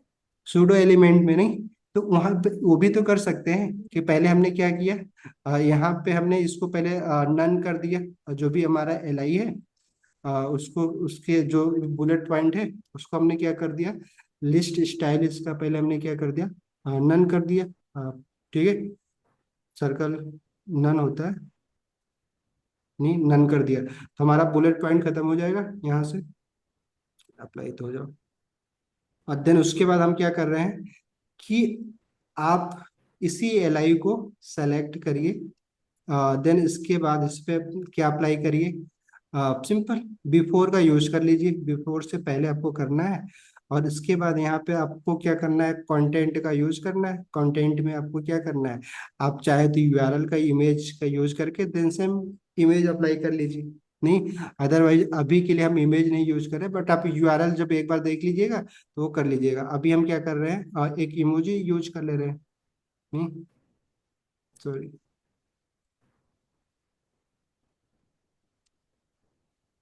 तो अगर मान लीजिए, तो अगर हमें ये इमोजी यूज करना है तो कर सकते हैं इसको हमें, क्योंकि नहीं, चलो स्ट्रिंग में करना है तो किसमें, अरे सॉरी, तो सेव कर लेना है। तो अभी देखिए कंटेंट हमारा जो भी होगा, वो वहाँ पे दिखेगा, सारे लिस्ट के आइटम से पहले। नहीं, क्या हुआ, क्यों नहीं दिख रहा? इसको रैप करना होगा स्ट्रिंग के अंदर, कंटेंट, देखिए दिख रहा है। तो वैसे आप यूआरएल लगाएंगे तो इमेज दिखने लगेगा, सबसे आसान तरीका नहीं है? क्यों? अभी आप आदित्य जी क्या लगा रहे थे, आप लिस्ट बना रहे थे इस आइकन के लिए भी, यस। नहीं? बट आप उसके बाद आप चाहें तो यहाँ पे जैसे अभी ये बहुत सटा हुआ है तो ऑब्वियस बात है इसमें पैडिंग दे सकते हैं, नहीं? पैडिंग कहाँ पे दे सकते हैं? ताकि स्पेस क्रिएट कर ले। किधर देना होगा, लेफ्ट राइट किधर देना होगा पैडिंग में? राइट में। राइट देना होगा। राइट में आपको जो भी देना है 10 पिक्सल का कर लीजिए, या वो आरएम जो भी करना है। तो देखिए सिंपल स्पेस क्रिएट हो गए, नहीं? तो देखिए अब क्या है ना, इसलिए मैं बोला कि आप आपको क्या करना है, पहली चीज तो ये देखिए कि हमें सबसे पहले क्या सोचना है सीएसएस के लिए। पहली चीज ये देखना है कि जो एलिमेंट के लिए हमें सीएसएस अप्लाई करना है, बेसिकली जिसकी स्टाइलिंग करनी है, तो ये देखना है कि उसके उस एलिमेंट पे हमें सीएसएस अप्लाई करनी है, ठीक है? कि उसके किसी पार्टिकुलर पार्ट के लिए हमें स्टाइल करना है, ठीक है? या फिर उसके किसी स्टेट को स्टाइल करना है। स्टेट क्या हो गया कि जस्ट लाइक उस एलिमेंट पे कोई हावर कर रहा है तो बेसिकली उसका स्टेट चेंज हो रहा है, नहीं? या फिर वो एलिमेंट किसी पार्टिकुलर पोजीशन पे जब पहुंचे, जैसे स्टिक में आप देख रहे हैं कि जब आप देखते हैं कि जब वो स्क्रॉल कुछ ना कर ले तो फिर वो स्टिक हो जाए। तो आपको ना सबसे पहले ना इस तरीके से इनिशिएट करना है। आपको ऐसे नहीं, क्योंकि इतनी सारी प्रॉपर्टी आप कहाँ पे आप अप्लाई करेंगे, तो आपको पहले ना ये चीजें आपको अपने दिमाग में करना है कि ठीक है, अगर हमें पहले तो ये देखना है किस एलिमेंट को क्या करना है, स्टाइल करना है, ठीक है? फिर उस एलिमेंट की किस पार्ट को या किस स्टेट को हमें क्या करना है, स्टाइल करना है। देन उसके हिसाब से हम क्या करते हैं, यूज करते हैं क्लासेज, सॉरी सेलेक्टर। क्योंकि आपने सेलेक्टर पढ़ा था कि इसलिए सेलेक्टर काफी ज्यादा मतलब रोल प्ले करते हैं यहाँ पे, कि अगर आप सही सेलेक्टर यूज करेंगे तो आपका काम आसान हो जाएगा। अदरवाइज ऐसे नहीं है कि सारे कॉम्प्लेक्स सेलेक्टर आप पढ़ने जरूरी है। जैसे भी मान लीजिए हम लोगों ने अभी यहाँ पे सूडो क्लास सेलेक्टर का यूज नहीं कर रहे थे, नहीं एलिमेंट सेलेक्टर का, तो फिर भी हमारा हो रहा है, तो वो वही प्रॉपर्टी यूज कर गई, उसके लिए उतनी प्रॉपर्टी हमें याद रखनी पड़ती, नहीं? बट ये तो हमें पता है ना कि हमें इसके पार्ट को अप्लाई करना है। तो अगर किसी भी पर्टिकुलर एलिमेंट के पहले बाद में अगर हमें अप्लाई कुछ करना है या उसके बीच में कुछ अप्लाई करना है, जैसे इस पैराग्राफ के पहले लेटर को अगर मैं येलो को क्या करना है, कुछ बड़ा करना है या फिर कुछ इसको स्टाइल करना है, तो करके देखिएगा, ना करिए, ठीक है? एल को अगर कुछ इंडेंट करना है या फिर इसको ना कोई कलर देना है पहले लेटर को, तो आप करके देखिएगा फर्स्ट लेटर को कैसे आप कर सकते हैं, ठीक है? सुडो एलिमेंट के थ्रू ही होगा, तो उसको करिए देखिए। तो प्रैक्टिस क्या करिए आप ना, सूडो एलिमेंट और सूडो क्लास सेलेक्टर, ये दो के जितने भी आप प्रैक्टिस कर सकते हैं वो करिए। क्योंकि सूडो क्लास और सूडो एलिमेंट सेलेक्टर के थ्रू ना आप काफी एडवांस स्टाइलिंग कर सकते हैं। आपके पास ना कई सारा, क्योंकि आप पढ़ चुके हैं, देखिए हर एक टाइप्स आपको हम प्रैक्टिस तो नहीं करवा सकते कि नहीं आप जाए हम सूडो क्लास, जैसे कि अभी मान लीजिए आप टेबल एलिमेंट को स्टाइल करने जा रहे हैं और आप चाहते हैं कि हर अल्टरनेटिव जो रो है उसको आप स्टाइल करना चाह रहे हैं, तो अब इस बात है एनथ सेलेक्टर का हम यूज कर सकते हैं pseudo element pseudo class selector में, कि उसके किसी भी एनथ जो भी हमें रो कॉलम करना है, इवन ऑड या फिर ना जो भी हमें उसके ब्रैकेट में यूज करके हम कर सकते हैं। बट इसका प्रैक्टिस तो करिए, तभी आप क्या कर पाएंगे, एडवांस सीएसएस ना लिख पाएंगे आप। तो प्रॉपर्टी तो आप क्या करेंगे, प्रॉपर्टी नहीं भी आ रही तो भी आप देखिए, पहले तो सबसे पहला काम आपको यही करना है कि हमें कौन सा सेलेक्टर यूज करना है, ये आपको डिसाइड करने की जरूरत है, नहीं? सीएसएस में बेसिकली सबसे जो टफ काम है, पहला चीज तो यही कि आप सेलेक्टर, सही सेलेक्टर आप यूज कर पा रहे हैं, सेलेक्ट करेंगे, यूज करेंगे तो सर आपका वो काम कैसे काफी पता आसान। चलेगा कि क्या हुआ? कौन सा सिलेक्टर यूज करना है?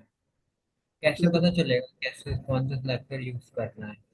मैंने बोला तो सही कि अभी अगर मान लीजिए हमें वो पार्टिकुलर कोई एलिमेंट सेलेक्ट करना है, तो अब इस बात है सिंपल कोई भी सेलेक्टर हम यूज कर सकते हैं, आईडी सिंपली नहीं सर, उस जिससे कि हम उस एलिमेंट को सेलेक्ट कर पाए, ठीक है? बट अगर हमें उस एलिमेंट के किसी स्टेट को सेलेक्ट करना है तो सिर्फ सूडो सेलेक्टर का हमें यूज करना होगा, सूडो क्लास सेलेक्टर का, नहीं? अगर उस एलिमेंट किसी किसी एलिमेंट किसी पार्ट को स्टाइल करना है तो सूडो क्लास एलिमेंट सेलेक्टर का यूज कर लेंगे, बस यही तो करना है। पहले तो उस एलिमेंट को सेलेक्ट करने के लिए जितने भी हमारे पास सेलेक्ट है उसमें से किसी एक का यूज कर लीजिए आप, नहीं। और उसमें से भी अगर आप जो कंबाइन सेलेक्टर होते हैं बेसिकली, तो उससे क्या होगा कि इजीली आप सेलेक्ट, क्योंकि मान लीजिए आप सिर्फ नेम सेलेक्टर का यूज कर रहे हैं तो ऑब्वियस बात है पी एलिमेंट पैराग्राफ जो एलिमेंट हो, कितने एलिमेंट होंगे आपके पेज पे, तो यस आप वो सर। तो काम नहीं आने वाला, नहीं। अगर आप मान लीजिए क्लास दे रहे हैं सबको, सारे पैराग्राफ को अलग अलग क्लास दे रहे हैं तो भी ज्यादा हैक्टिक हो जाएगा, नहीं। अगर मान लीजिए सबको आप आईडी दे के फिर सेलेक्ट कर रहे हैं, आसान तो होगा क्योंकि फिर आपको ना कंबाइन सेलेक्टर यूज नहीं करना होगा। बट अगर आप वहाँ पे कंबाइन आप यूज करें तो किसी दूसरे एलिमेंट के रेफरेंस में दूसरे एलिमेंट को आप सेलेक्ट कर लीजिए, नहीं। कि अगर कोई पेरेंट को ऑलरेडी, क्योंकि हर एक पेरेंट जो भी हम ड्यू यूज करते हैं उसको हम क्लास दे ही देते हैं, नहीं। तो ड्यू जो हमारा पेरेंट एलिमेंट उसके रेफरेंस में आप क्या कर रहे हैं, उसके जो डिसेंडेंट एलिमेंट है उसको आप सेलेक्ट कर रहे हैं, तो उसके लिए आपको कंबाइन सेलेक्टर का यूज करना होगा, नहीं। तो कंबाइन सेलेक्टर के बस बेसिक जितना हमने 4-5 सेलेक्टर तो पढ़ा ही ना कंबाइन में, कि अगर हमें डिसेंडेंट को सेलेक्ट करना है तो कैसे कर सकते हैं, नहीं। डायरेक्ट चाइल्ड को सेलेक्ट करना तो कैसे कर सकते हैं, नहीं पढ़ा, पढ़ाइए। तो जितना पढ़े ना उसकी प्रैक्टिस करेंगे तो ज्यादा, क्योंकि सेलेक्टर पहली चीज जैसे मैंने बताया भी आपको कि ये लाइन याद रखिए कि हमें 2-3 बातें, पहला कि हमें किस टाइप की स्टाइलिंग के लिए उस एलिमेंट को सेलेक्ट करना है, ठीक है। देन उसके बाद फिर हम डिसाइड करेंगे कि उस एलिमेंट को सेलेक्ट करने के लिए हमें सिंपल सेलेक्टर का यूज करना है कि कंबाइन सेलेक्टर का यूज करना। कंबाइन सेलेक्टर से वो इजीली सेलेक्ट हो जाएगा। बट अगर उस एलिमेंट पे ऑलरेडी हमने क्लास आईडी और या नेम सेलेक्टर के थ्रू उस एलिमेंट को सेलेक्ट कर सकते हैं तब तो वही सबसे आसान तरीका है, नहीं। और हमें ट्राई करना भी चाहिए कि हम मैक्सिमम क्लास सेलेक्टर का ही यूज करें, नहीं। सेलेक्ट करने के लिए वो ब्राउजर बेसिकली मतलब बहुत बड़ा मतलब फैक्टर तो नहीं है, बट अच्छा होता है, ठीक है।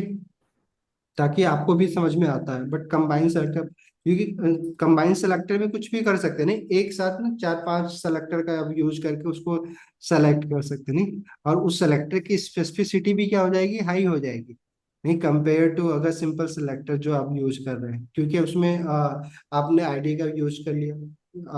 जैसे कि हमने पैराग्राफ अभी हम लोग बनाए थे इसमें, इस एग्जांपल में, तो आप क्या कर रहे हैं कि इस पैराग्राफ को सेलेक्ट करने के लिए आप ऐसा भी तो कर सकते हैं, अभी हमने जैसे सिंपल पे का यूज किया था नेम सेलेक्टर का।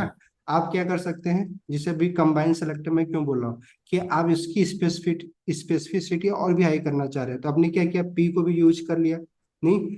देन उसके बाद आपने क्या किया, इसमें आईडी भी यूज कर लिया, हाँ, आईडी जो हमने दिया था उसको भी आपने यूज कर लिया। देन फिर आपने क्या किया, क्लास का भी यूज कर लिया, नहीं। आ, तो सोचिए सेम एलिमेंट को हम सेलेक्ट कर रहे हैं बट हमने कितने सेलेक्टर यूज कर लिए, तो अब इस बात है, नहीं कि आप आईडी का अपना ही स्पेसिफिसिटी नंबर है, क्लास का अपना, तो तीनों कंबाइन हो जाएंगे ना। अब इस बात है फिर अब इस सेलेक्टर का बाकी सेलेक्टर से ज्यादा वैल्यू होगी, नहीं, स्पेसिफिसिटी होगी। तो अब इस बात है कि अगर एक सिंपल पीस सेलेक्टर और बाकी ये है तो ये वाला इसके अंदर की प्रॉपर्टी अप्लाई होगी, बट इतना कॉम्प्लेक्स करने की कोई जरूरत तो है नहीं, नहीं। तो वैसे ही मैं बोल रहा हूँ कि आप इस पे जितना ज्यादा आप टाइम लगाए, time in the sense practice करने की, देखिए सारा चीज है कि एक तो बेसिकली एक हमें पता होना चाहिए कि किसे इनिशिएट करना है, क्योंकि रटने की बात नहीं, रटेंगे तो फिर ऑब्वियस बात है ना, फिर आप हमेशा कंफ्यूज रहेंगे कौन सी प्रॉपर्टी काम है। तो एक पर्सपेक्टिव हमने डेवलप कर लिया कि अच्छा हमें कैसे इनिशिएट करना है। देन उसके बाद ऑब्वियस बात है कि हमें क्योंकि हमें तो पहले पता होगा ना कि हमें क्या काम करना है बेसिकली स्टाइल में, नहीं, कि उसका लेआउट के लिए स्टाइल करना है, कि उसके सिंपल फॉन्ट या फिर कलर के बारे में स्टाइल करना है, फॉन्ट के बारे में स्टाइल करना है, फॉन्ट से रिलेटेड, तो फॉन्ट से रिलेटेड प्रॉपर्टी हम अप्लाई कर रहे होंगे, नहीं। तो प्रॉपर्टी तो आपको नहीं भी पता है तो भी आप जाकर गूगल पे सर्च कर लेंगे, बट बार बार सर्च क्या, आप जितना ज्यादा हो सके आप ना, अभी ना ट्राई करते हैं अगले क्लास में मैं आपको ना अलग अलग टाइप, जैसे लेआउट के लिए कौन कौन सी प्रॉपर्टी हम यूज करेंगे, फॉन्ट के लिए बेसिकली हम कैसे स्टाइल करेंगे उसमें कौन कौन सी प्रॉपर्टी यूज करेंगे, कलर्स के लिए कौन सी यूज करेंगे, अलग अलग ना तरीके सेलेक्टर में मैं लिखवा देता हूँ, ठीक है। फिर आप देख लीजिएगा, तो ताकि आपको थोड़ा सा ना इनिशिएट करने में इजी रहेगा। ठीक। चलिए एक काम कर लेते हैं। अच्छा अभी क्योंकि कर रहे हैं तो, क्योंकि नहीं भूल जाएंगे अभी, पढ़ना तो है ही। शैडो की आज प्रैक्टिस कर लेते हैं। कोई ऐसा कुछ है नहीं। आप ना एक बटन बना लीजिए। बटन बनाने के बाद अगर इसके सिंपली कुछ भी आप कर लीजिए, गेट स्टार्टेड। अगर हमने इसको सेलेक्ट करके ना इस पे हमें शैडो लगाना है। शैडो बेसिकली आप चाहें दो दो अलग अलग वेरिएंट में, एक तो हम किसी बॉक्स के लिए शैडो यूज करेंगे, शैडो प्रॉपर्टी, या तो किसी टेक्स्ट के लिए यूज करेंगे, ठीक है। बॉक्स बेसिकली क्या कि अगर मान लीजिए कोई ग्रिड लगा रहे हैं, तब देखते हैं ना ग्रिड के बॉर्डर पे हम क्या लगाते हैं, शैडो लगाते हैं, ताकि ना वो बेसिकली एक स्टैक की तरह दिखे।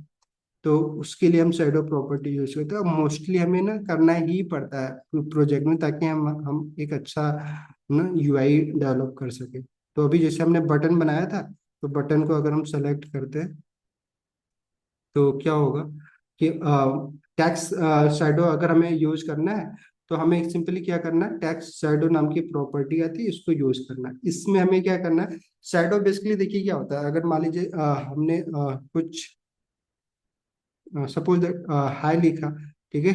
तो हाई जो है, अब ये इसका एक ओरिजिनल पोजीशन है, ठीक है। बट अगर हम चाहते हैं कि इसका जो ये ओरिजिनल पोजीशन है, इसमें ना कुछ ऑफसेट डेवलप करना है। ऑफसेट बेसिकली हम क्या बोलते हैं कि इसका जो ओरिजिनल पोजीशन एक्स एक्सिस पे भी थोड़ा मूव कर ले, और जितना भी हम मूव करवाना चाहें वाई एक्सिस पे करें, ताकि ना एक शैडो क्रिएट हो। बेसिकली शैडो तो ऐसे ही होता है ना कि आपका ओरिजिनल पोजीशन का कुछ सिंपली एक दूसरी प्रॉपर्टी, बेसिकली दूसरा इमेज क्रिएट होता है। तो बेसिकली इसका जो ओरिजिनल पोजीशन है उसको हम क्या करेंगे, एक्स एक्सिस पे या वाई एक्सिस पे अगर हम मूव करवा के एक शैडो की तरह क्रिएट करना चाहते हैं, तो उसके लिए हम कर सकते हैं। और उसके लिए सिंपली हमें कुछ करने की जरूरत नहीं, बस आपको क्या करना है, एक्स एक्सिस पे शैडो क्रिएट करना है। तो हमें क्या करना है, एक्स प्रॉपर्टी देनी होगी, बस वैल्यू ही देनी है आपको, क्योंकि आप साइज डायमेंशन में ही आप शैडो क्रिएट करेंगे। तो आपको क्या करना है, आप एक वैल्यू देनी है। पहली वैल्यू जो आप देंगे, जैसे मान लीजिए मैंने दे दिया 4 पिक्सल, तो ये बेसिकली जो पहली फर्स्ट वैल्यू होगी वो क्या होगी, किसके लिए होगी, एक्स ऑफसेट के लिए होगी, नहीं एक्स डायरेक्शन में, कि जो इसकी जो लाइन है एक्स डायरेक्शन में कैसे कितना कितना पिक्सल मूव करेगी, ठीक है। क्लियर। देन उसके बाद अगर हम दूसरा वैल्यू देते हैं, तो दूसरी वैल्यू क्या होगी, वाई डायरेक्शन के लिए होगी। तो अगर मान लीजिए हमने 2 पिक्सल दे दिया, तो ये वाई डायरेक्शन में कितना होगा। तो ये दो भी नहीं, अगर आप चाहें तो सिंपल सिंगल वैल्यू, अगर एक्स डायरेक्शन में मूव करवाना चाहे तो बाकी वाई रिक्वायर्ड नहीं है। बट मोस्टली हम क्या करते हैं, एक्स और वाई दोनों डायरेक्शन में देते हैं। तो आप दे दीजिए, ठीक है। अ, तो अभी देखिए अगर मैं देखूं, तो ये देखिए जो हमारा और ये है, क्योंकि हमने 4 पिक्सल दे दिया तो काफी ज्यादा दिख रहा है, नहीं। तो अब इसको हमें थोड़ा सा कम करने की जरूरत है। अगर आप, अब ये आपको अपने हिसाब से करने की जरूरत है। अब चाहे तो आप ना वाई डायरेक्शन में दीजिए ही ना, नहीं अगर आपको नहीं चाहिए वाई डायरेक्शन में, इतना दीजिए, सिर्फ एक्स डायरेक्शन में दीजिए। तो क्या होगा, 1 पिक्सल पे कुछ समझ में नहीं आ रहा। सबसे पहले तो हम ये काम करते हैं, इसको थोड़ा सा फॉन्ट साइज बढ़ाते हैं, ताकि आपको ना शैडो अच्छे से दिखे। तो क्या करते हैं, इसको हम 4 REM दे देते हैं। तो अभी ये 48 पिक्सल हो जाएगा। अब इस पे आपको दिखेगा शैडो, देखिए शैडो हमने यहाँ पे क्या किया, 3 पिक्सल कर दिया, चलो एक्स डायरेक्शन में। तो देखिए क्या हो रहा होगा, शैडो दिख इसलिए नहीं रही, वाई डायरेक्शन में भी हमें मेंशन करना पड़े। सॉरी, 2 पिक्सल हमने यहाँ पे किया। तो अभी देखिए हमारा जो भी है, थोड़ा सा आपको दिख रहा होगा कि उस थोड़ा शैडो टाइप के लिए ना, जो उसका ओरिजिनल पोजीशन है उसका एक शैडो क्रिएट हो रहा है, नहीं कलर भी आप डिफाइन कर सकते हैं अगर आप चाहें। तो इसके आगे आप ना, जैसे अभी बाय डिफॉल्ट जो ना टेक्स्ट का कलर होता है वही वही इनहेरिट कर लेता है, ठीक है। बट अगर आप मान लीजिए आप क्या चाहते हैं, रेड कलर हो जाए, तो रेड कलर आप कलर दे दीजिए। देखिए क्या होगा, शैडो जो क्रिएट हो रहा है, देखिए किस कलर की हो रही है, रेड कलर की हो रही है। नहीं, एक्स डायरेक्शन में देखिए मूव हो रहा है, वो थोड़ा सा आपको दिख रहा होगा, ठीक है। तो एक्स वाई हमने जो दिया वो मेंशन हो गया। बट अगर आप इसमें कुछ ब्लर इफेक्ट लाना चाह रहे हैं, ब्लर बेसिकली क्या है कि जो शैडो है वो उसमें थोड़ा सा ब्लरी सा आ जाए, तो उसके लिए आप सिंपली एक और वैल्यू क्रिएट, थर्ड वैल्यू उसमें आप मेंशन कर सकते हैं। 3 पिक्सल हमने ऐड कर दिया, तो देखिए अभी तो वो जो बहुत डार्क दिख रही थी शैडो, अब उसमें थोड़ा सा ब्लर ब्लर जैसा हो गया उन्हें। तो आप अपने हिसाब से, ये टेक्स्ट पे शैडो हमारा हो गया। और जो भी मैं बॉक्स शैडो की क्या बात कर रहा हूँ, बॉक्स शैडो हम किसको बोल रहे हैं कि ये जो अभी देखिए नहीं, ये जो हमारा बटन है ये एक बॉक्स की तरह दिख रहा है। तो अभी हमारा जो शैडो लग रहा है वो टेक्स्ट के ऊपर लग रहा है। बट अगर इस बॉक्स के ऊपर लगाना हो तो हमें क्या क्या करना होगा, बॉक्स शैडो का यूज करना होगा। नहीं समझ में आया? अगर चलिए, अगर देखा जाए तो दोनों काम कर सकते हैं। अगर आप इस बटन को ना चाहो तो क्या कर लो, अप्लाई कर सकते हैं बटन के ऊपर भी। अदरवाइज हम क्या करते हैं, सिंपली एक और ड्यू बनाते हैं ताकि आपको और सही से दिखे। इस ड्यू को कुछ भी नहीं कर रहे हैं, सेलेक्ट कर रहे हैं, सेलेक्ट करके डायरेक्टली इसको हम विड्थ एंड हाइट दे दे रहे हैं, तो ताकि आपको समझ में आ जाए, ठीक है।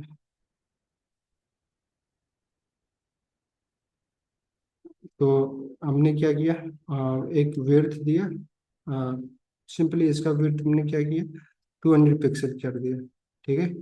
और देन हाइट भी 200 पिक्सल ही करते हैं, ताकि एक स्क्वायर बन जाए। और देन साथ में इसको हम बॉर्डर देते हैं, बॉर्डर, चलो 2 पिक्सल सॉलिड, ठीक है। जो कलर है वही कलर रहने देते हैं, कलर शायद तो हो जाएगा। तो देखिए कलर दो तो क्यों यूज हो गया, दो हमने ड्यू बना रखा है, एक कहाँ पे ड्यू यूज किया है,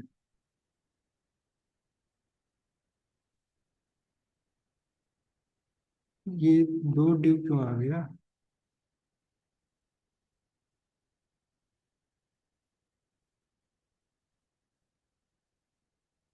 फंड और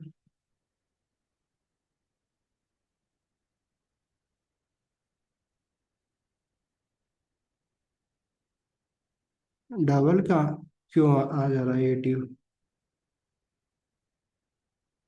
एक ही तो हमने यूज किया है।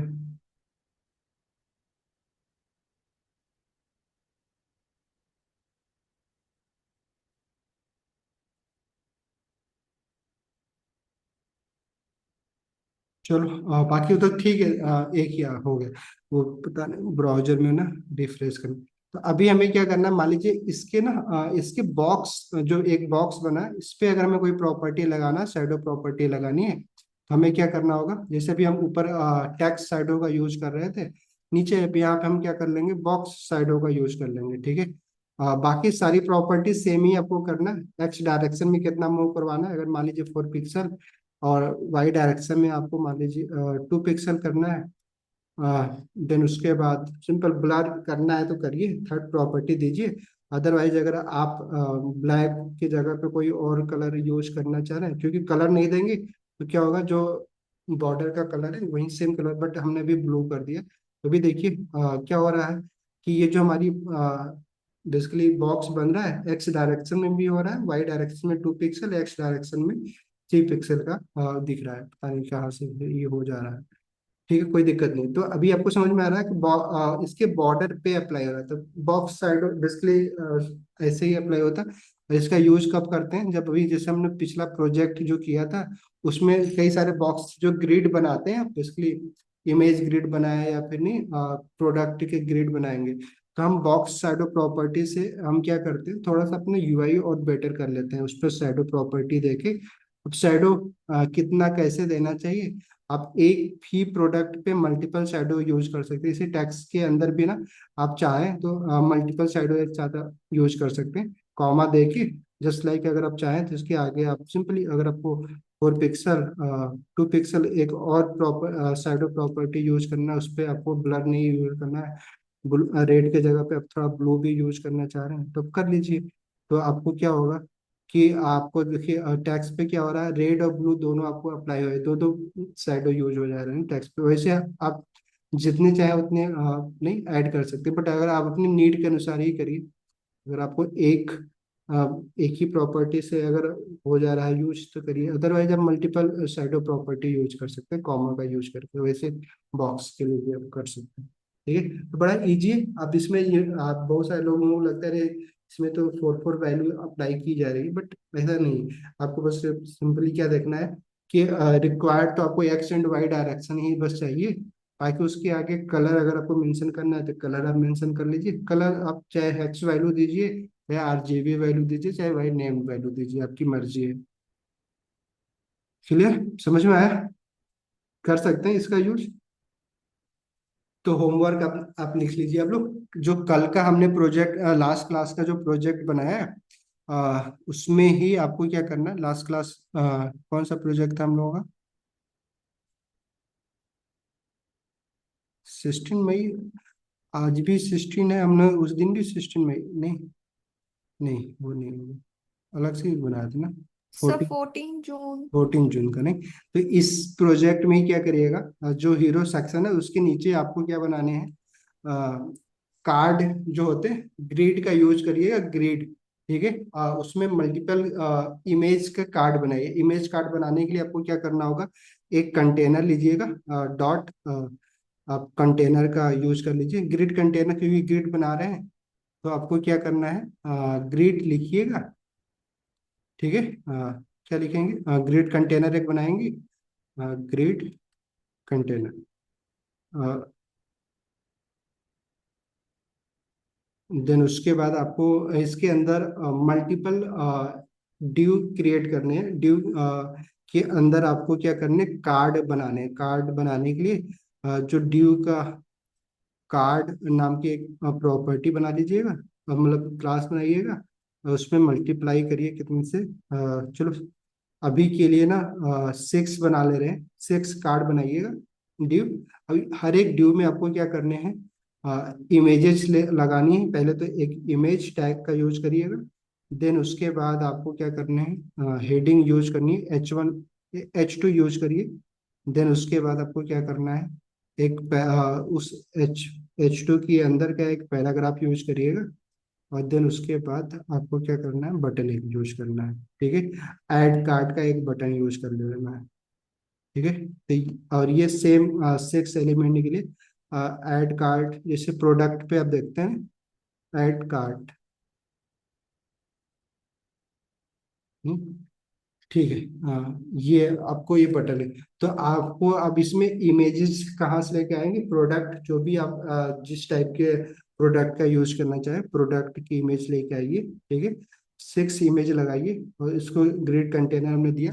और प्लस उसको आपको क्या करना है, रिस्पॉन्सिव बनाना है। नहीं कि वो लैपटॉप में कोई देख रहा है तो 3 ग्रिड मतलब बेसिकली 3 कार्ड एक ही रो में दिख जाए। ठीक है, अगर कोई टैब में देख रहा है तो 2 कार्ड का एक रो हो, या अगर कोई मोबाइल में देख रहा है तो सिंगल कार्ड का एक रो, मतलब बेसिकली 6 रो बन जाए, एक ही सिंगल कॉलम बने। तो वो करना है आपको, करेंगे हो जाएगा, कोई प्रॉब्लम था नहीं इसमें।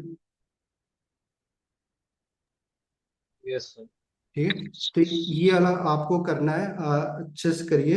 इसमें आपको ट्राई क्या कर सकते हैं, अगर आप जो पढ़ा था हम लोगों ने कि रिपीट प्रॉपर्टी का यूज कर लीजिए अगर आप करना चाहते हैं। और मीन मैक्स जो हमने बताया था कि आपको सिंपली क्या करना है, जो रो ग्रिड टेम्पलेट कॉलम का जो प्रॉपर्टी देंगे, तो अब ये करिए, इसका यूज करिएगा।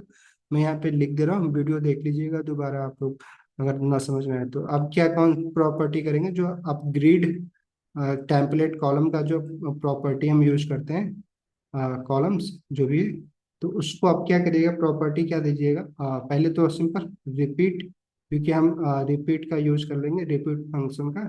इसमें हम क्या कर रहे हैं, कि रिपीट में हम हमारे पास ऑटो फिल का हमने ऑप्शन बताया था, ऑटो फिट यूज करिएगा, ठीक है, ऑटो फिल मत यूज करिएगा। ऑटो फिल पहला आर्गुमेंट हो जाएगा, तो देन कॉमा, देन उसके बाद जो सेकेंड आर्गुमेंट है उसके जगह पे, एक मिनट, इसको थोड़ा सा छोटा करना, नहीं दिखेगा नहीं, ऑटो फिट और जो सेकेंड आर्गुमेंट होगा उस पे आप क्या करिएगा, मिन मैक्स, ये फंक्शन यूज कर लीजिएगा। और कार्ड की मिनिमम विड्थ क्या करिएगा, मान लीजिए 250 पिक्सल कर लीजिएगा, नहीं, और देन उसके बाद दूसरा आप क्या कर लीजिएगा, 1FR कर लीजिएगा, ठीक है, क्लियर। तो ऐसा होगा बस, इस फंक्शन का अगर आप यूज करते हैं तो अपने आप ये बन जाएगा। तो आप इसको, इसमें ये सारी चीज समझ में आ रहा है आप लोगों को?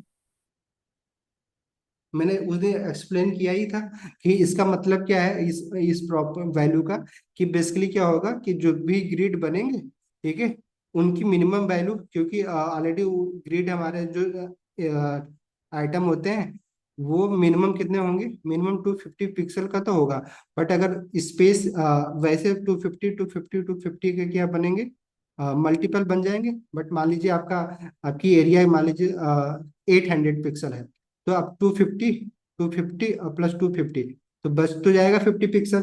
तो 50 पिक्सल में तो कोई नया आइटम तो आ नहीं सकता है। तो क्या करेंगे, ये ग्रिड जो 1FR दिया है, जो 50% जो रिमेनिंग रह गया है, नहीं, ये जो एरिया मान लीजिए जो बच गया है 50 पिक्सल, इसको कवर कर लेंगे ये लोग, ठीक है। बट मिनिमम 250 पिक्सल का तो रहेगा ही रहेगा। तो ठीक है, तो इसका मतलब सिर्फ इतना ही है कि जितने आइटम आ सकते हैं मिनिमम विड्थ के उतने आएंगे। बट अगर मान लीजिए कुछ स्पेस बच जा रहा है तो उस स्पेस को बाकी सारे में डिस्ट्रीब्यूट कर दिया जाएगा, ठीक है। देन बाकी आइटम अपने आप दूसरे रो में आ जाएंगे, ठीक है। तो इसलिए हम ये प्रॉपर्टी, इसके लिए हमें फिर मीडिया क्वेरी का यूज नहीं करते। अदरवाइज हम क्या करते हैं, मीडिया क्वेरी का यूज करते हैं कि भाई चलो लैपटॉप में 3 कॉलम दिखे, टैब में 2 कॉलम दिखे, मोबाइल में 1 कॉलम दिखे, बट हमारे पास ग्रिड टेम्पलेट का मतलब इसलिए इस प्रॉपर्टी यूज करके रिपीट, ऑटो फिट और ये सब का यूज करके हमें बड़ा इजीली हमारा क्या बन जा रहा है, रिस्पॉन्सिव बन जा रहा है। ठीक है, समझ में आया प्रॉपर्टी? Hello, yes. चलो यस हो सर। जाएगी, अप्लाई हो जाए। अगर इसमें कुछ ना समझ में आया तो पूछ लीजिए आप, क्योंकि इसका मैक्सिमम आप यूज करके, क्योंकि रिस्पॉन्स आपको कार्ड इतने बनाने ही पड़ते हैं, अलग अलग ब्लॉक के कार्ड बनाएंगे, नहीं तो ये आपको सही से यूज करने आना चाहिए। तो कई जगहों पे ऑटो फिल का भी यूज करते हैं। ऑटो फिल थोड़ा सा मतलब उतना अच्छा नहीं है, मतलब क्योंकि उसके लिए क्या होता है कि अगर मान लीजिए 2 ही आइटम है, 3 आइटम की जगह है, और 2 ही आइटम, तो तीसरे आइटम को ना स्पेस वो ना बेसिकली वो एक्सपेंड करके 2 ही आइटम पूरा स्पेस नहीं लेता, बल्कि वो स्पेस ना छूट जाता है, तो लेआउट थोड़ा उतना अच्छा नहीं बनता है। तो ऑटो फिट नहीं, ऑटो फिट बेसिकली ये प्रॉपर्टी जो इसका यूज करिएगा आप लोग, ठीक है, ऑटो फिट। इसका नोट भी बना लीजिएगा, क्योंकि ये ना सबसे ज्यादा यूज करने वाली प्रॉपर्टी है। तो मिन मैक्स, अब देख लीजिए, मिन मैक्स में मिनिमम आपको जितना भी बड़ा आपको कार्ड बनाना है, अगर 200 पिक्सल का बनाना है तो 200 पिक्सल लिख दीजिएगा कि मिनिमम इतना भी हो। 250 पिक्सल थोड़ा सा बड़ा कार्ड बनाना है तो बड़ा, नहीं, वो आपकी मर्जी है, ठीक है। चलिए, तो आई होप आज जो भी हमने डिस्कस किया, बातें सब समझ में आ गई होगी आप लोगों को। अब मतलब देखिए सर से, हाँ बोलिए। सर ये कह रहे थे जो कल वाली वीडियो थी ना उसको अपलोड कर दीजिएगा। अच्छा, अपलोड नहीं हुआ है? अच्छा ठीक है, मैं करता हूँ। ठीक है, ये भी और वो भी कर दूंगा मैं अपलोड। बट ना ट्राई करिएगा, आप लोग ये लास्ट वीक है, सीएसएस को अच्छे से पढ़ लीजिए, ठीक है।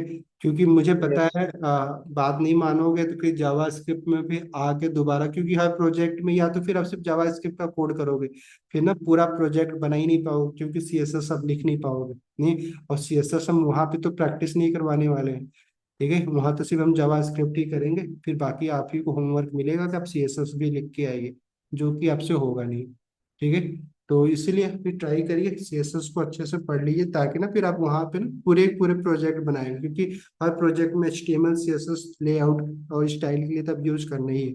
अदरवाइज सिर्फ आप क्या करेंगे, जावा स्क्रिप्ट बनाएंगे, फिर रियल लाइफ में कैसे यूज करना है वो आप कर ही नहीं पाएंगे, प्रोजेक्ट ही नहीं बना पाएंगे, ठीक है। तो ये लास्ट वीक है, ट्राई करिए, जो भी प्रॉपर्टी अपने नोट्स बना रहा है उसको रिकॉल करिए। बाकी जैसा मैंने आज भी बताया क्योंकि देखिए ना अपना अलग अलग जगहों पे जाके ना वीडियो देखने की कोशिश ना करिए। सीएसएस का बहुत सारी बार क्या होता है कि हम यहाँ पढ़ते फिर वीडियो जाके ना हम यूट्यूब पे देखते हैं। देखिए हर एक इंसान के ना पढ़ाने का और नहीं सिंपल, क्योंकि नहीं किसी चीज को इनिशिएट करने का एक अलग तरीका नहीं। तो अगर आप यहाँ पे इतना टाइम दे रहे हैं तो अगर जब भी आपको अगर नहीं कुछ चीजें समझ में आ रही है ना, तो 2x पे सेम वीडियो को ना आप यूट्यूब से देखा करिए। आपका टाइम भी बचेगा क्योंकि ऑलरेडी एक बार सुन चुके हैं आप। ठीक है, और प्लस जब एक ही चीज को दो तीन बार हम सुनते हैं ना तो हमारा कॉमन सेंस डेवलप होता है। ठीक है, आपको समझ में जिसने अभी आप तो समझ में तो आ रहा है कि प्रॉपर्टी ये होती है, बट कब और कहाँ अप्लाई करना है। जैसे आज ही हम लोगों ने सारे बहुत सारी चीजें डिस्कस की, तो या तो आप उसको नोट्स में बना लीजिए, अपने नोट्स को दो तीन चार बार पढ़िए। ठीक है, एक बार पढ़ के अगर आप सोच रहे हैं कि आप एक्सपर्ट बन जाएंगे या फिर उसको ना प्रैक्टिकली यूज कर लेंगे, हाँ ये सबसे बड़ा मिथ है। नहीं, तो ट्राई करिए। क्योंकि हमें सबको यही लगता है, कोई भी इंसान एक बार कोई वीडियो देख के या फिर कुछ करके ना कभी समझ ही नहीं सकता है, मतलब 100% तो ग्रेव ही नहीं कर सकता है ना वो सारा कॉन्सेप्ट। तो आपको दो तीन बार ना करना ही पड़ता है। तो ट्राई करिए कि मैंने पहले ही बोला था कि एक दिन में मैक्सिमम नहीं, चार चीजें पढ़ने से अच्छा है एक ही चीज को चार बार पढ़ो। नहीं, ये सबसे सही तरीका है किसी चीज को पढ़ने का और समझने का। बहुत सारे लोगों को क्या लगता है कि जितना नया कंटेंट पढ़ेंगे उतना ही हम मतलब हमें उतनी समझदार हमारी मतलब स्किल डेवलप होगी। बट ऐसा कुछ नहीं है। आप एक दिन में एक ही कॉन्सेप्ट उठाइए, उसी में आप ना जितना सिंपल डिटेल में जा सकते हैं जाइए। अब आपको हजार कॉन्सेप्ट नहीं पढ़ने हैं। ठीक है, एक अच्छा वेब डेवलपर बनने के लिए मुश्किल से 100 120 कॉन्सेप्ट पढ़ने हैं। नहीं, अलग अलग टॉपिक बेसिकली। इससे इतना टॉपिक तो फिर आप वही है कि अब एक टॉपिक पे कितना डिटेल, जैसे नहीं अब सीएसएस पढ़ लिया आप, नहीं अब सीएसएस को कितना डीप में एक महीना से ज्यादा तो हमने पढ़ा ही ना। अगर आप सोचो आप हर दिन सिर्फ सीएसएस की अप्लाई कर रहे होते, 2 घंटा 3 घंटा पढ़ रहे होते, सोचिए आप सीएसएस में किस लेवल पे हो गए होते। नहीं, बाकी चीज़ों के लिए भी आपको टाइम तो मिल ही जाएगा। और इस कोर्स का सबसे बड़ा बेनिफिट यही है। नहीं, क्योंकि कंटेंट जो है पढ़ाना वो तो हम 4 महीने में भी कवर कर सकते हैं, बट आप नहीं कर सकते हो। नहीं, समझ में आ रहा है कि कंटेंट कितना आपके नहीं इनपुट में आप ले रहे हो वो मैटर नहीं करता है, बल्कि उसका इम्प्लीमेंट कितना कर पा रहे हो। तो आपको हम टाइम देने के पीछे का ना जो रीजन वो यही है कि आप सोचें उसके बारे में। समझ में आया? और उसी से आपका जो भी चीजें होने वाली, क्योंकि आप प्रोजेक्ट बनाने जाएंगे, आपको जॉब कभी भी ना जो ऑलरेडी प्रोजेक्ट बने पड़े हैं उसके लिए आपको कौन जॉब देगा, वो तो कोड ऑलरेडी आज पड़े हुए हैं ना, एआई के पास वो पड़ा हुआ है। तो आप जब तक कस्टमाइज नहीं कर पाएंगे, और कस्टमाइज करने के लिए आपको डिटेल में पढ़ना होगा। नहीं, तो आप दूसरों को बेवकूफ ना बनाइए, मतलब दूसरों की नज़र में स्मार्ट बनने से अच्छा है कि आप खुद की नज़र में ना सिंपल जो ऑनेस्ट रहिए। और ये हमेशा याद रखिएगा कि आप जो भी कोड ना सोच रहे हैं कि सिंपली हम जो लिखा हुआ है ऑलरेडी पढ़े, क्योंकि एआई क्या करता है ऑब्वियस बात है ना कि उसके पास जितने भी कोड अवेलेबल हैं ऑनलाइन किसी भी सर्च इंजन में, वो सारे जब भी कोई एआई टूल्स बनाता है वो सारा डेटा लेता है, फिर उस डेटा को सिंपल मशीन लर्निंग के थ्रू नहीं पहले उसको ट्रेन करता है, उसके बाद फिर वो सारी चीजें आपके लिए अवेलेबल कर देता है। नहीं, कुछ डेटा जो ज्यादा लेटेस्ट होते हैं उसको प्रीमियम कर देता है, जो पुराने पड़े हुए हैं उसको नहीं अनपेड कर देता है। बट आप और उसमें यही अंतर है कि आप सोच सकते हैं, नहीं आप कस्टमाइज कर सकते हैं। उसका क्या है, एक फिक्स पैटर्न में ही वो आपको डेटा प्रोवाइड करता है। तो आप हमेशा ना इस तरीके से पढ़ने की कोशिश करिए। जैसे लोग नहीं बोल रहे हैं कि अरे अब तो एआई आ गया तो वेब डेवलपर का काम ही क्या है। नहीं, कोई एक आदमी बताओ, कभी आप लोगों ने भी तो यूज किया है ना, बना के दिखा दो अब मेरे को एआई का यूज करके नहीं वेबसाइट, पता चल जाएगा। तो ये कहना बड़ा आसान है जो ना बाहर से बैठे बैठे कि एआई है। तो बट हाँ, उनके लिए जरूर है कि जो ना बेसिक वेबसाइट बना के भी अपने आप को बोलते थे कि मैं तो वेब डेवलपर हूँ, उनके लिए जॉब खत्म हो गई। बट जो भी है एक सीरियस डेवलपर होगा जो थोड़ा कस्टमाइज कर सकता है, नहीं तो उसकी हमेशा वैल्यू होने वाली है। बल्कि वो और भी अच्छा हो गया है कि आपको उसको बेसिक काम करने के लिए कोड लिखने की जरूरत नहीं है। नहीं, मतलब मोस्टली काम तो आप जैसे आप एचटीएमएल लिखने के लिए आपको आप टाइप करने की क्या ही जरूरत है। आपको जो जो एलिमेंट चाहिए आप चैट जीपीटी को बोलिए, वो लेआउट बना के दे देगा आपको। नहीं, तो हमारा काम तो आसान हो गया है ना। बट अब ये नहीं कि आप सारा के सारा काम एआई से करवा लेंगे आप। ठीक है, तो आपको ना ऐसे ही पढ़ना है कि आप ये मत सोचिएगा ना बेसिक काम करके आप आपको जॉब बहुत अच्छी मिल जाएगी, फिर आप में भाई आपको 25-30 रुपये हर महीना देने से अच्छा वो एआई टूल्स का प्रीमियम ले लेगा वर्जन। यहाँ पे 5,000, 10,000 रुपये, 15,000 रुपये में आपका काम हो जाएगा उसका। नहीं, तो ये चीजें हमेशा याद रखिए कि पढ़िए, डिटेल में पढ़िए, जैसे मैंने आपको बताया कि आप थोड़ा सा नहीं कस्टमाइज प्लस अपने कॉमन सेंस को डेवलप करिए, नहीं कि कैसे कोई काम को ना आप एडवांस लेवल पे कर सकते हैं। जैसे कि मैंने अभी बताया सेलेक्टर, कि मल्टीपल सेलेक्टर का यूज करके कैसे आप इजीली आप ना किसी एलिमेंट को सेलेक्ट कर सकते हैं। ये काम ना एआई ना बड़ा ही रेयर आपको दे, या फिर उसको स्पेसिफिक प्रॉम्प्ट जब तक नहीं देंगे, तो इसके लिए आप इस सेलेक्टर का यूज करो, इस सेलेक्टर के थ्रू इस एलिमेंट को सेलेक्ट, तब अगर आप बोल सकते हो तो कर सकता है। बट लेकिन उसके लिए आपको पहले आना चाहिए। हम्म, तो थ्योरी अगर आपका कॉन्सेप्ट क्लियर होगा ना, तो एआई से काम करवाना भी आपके लिए बड़ा आसान होगा। नहीं, बट नहीं क्लियर होगा तो आप ना तो प्रॉम्प्ट दे सकते हैं, जैसे लोग प्रॉम्प्ट इंजीनियरिंग के नाम पे कोर्स ले रहे होते हैं, उनको क्या लगता है प्रॉम्प्ट इंजीनियरिंग का कोर्स ले लेंगे तो हम एक्सपर्ट बन जाएंगे एआई में। ऐसा कुछ नहीं है। एआई का भी यूज करने के लिए भी ना आपको उस फील्ड का नॉलेज होना चाहिए, ताकि आप सिंपल जैसे नहीं, अभी मैं आपसे बोलूं कि अभी मान लीजिए हम लोग आप इंजीनियरिंग कर रहे हैं तो मैथ पढ़ रहे होंगे, नहीं कंप्यूटर साइंस, कंप्यूटर के बारे में आप क्वेश्चन कर सकते हैं क्योंकि उसके बारे में आपको नॉलेज है। बट अगर कोई ऐसा सब्जेक्ट के बारे में आपसे बोल दिया जाए कि आप सवाल पूछो, क्या बोलोगे? हमें तो कुछ पता ही नहीं, क्या पूछूं? नहीं, क्लियर? तो वैसे ही एआई के पास नॉलेज तो है, बट आप उससे सवाल तो पूछने के लिए आपको प्रॉम्प्ट लिखने पड़ेंगे, उसके लिए जानकारी होना बहुत जरूरी है। तो डीप में पढ़िए कॉन्सेप्ट को ना, जितना अच्छे से पढ़ सकते हैं पढ़िए। और इतना इससे आसान काम क्या ही हो सकता है बताओ?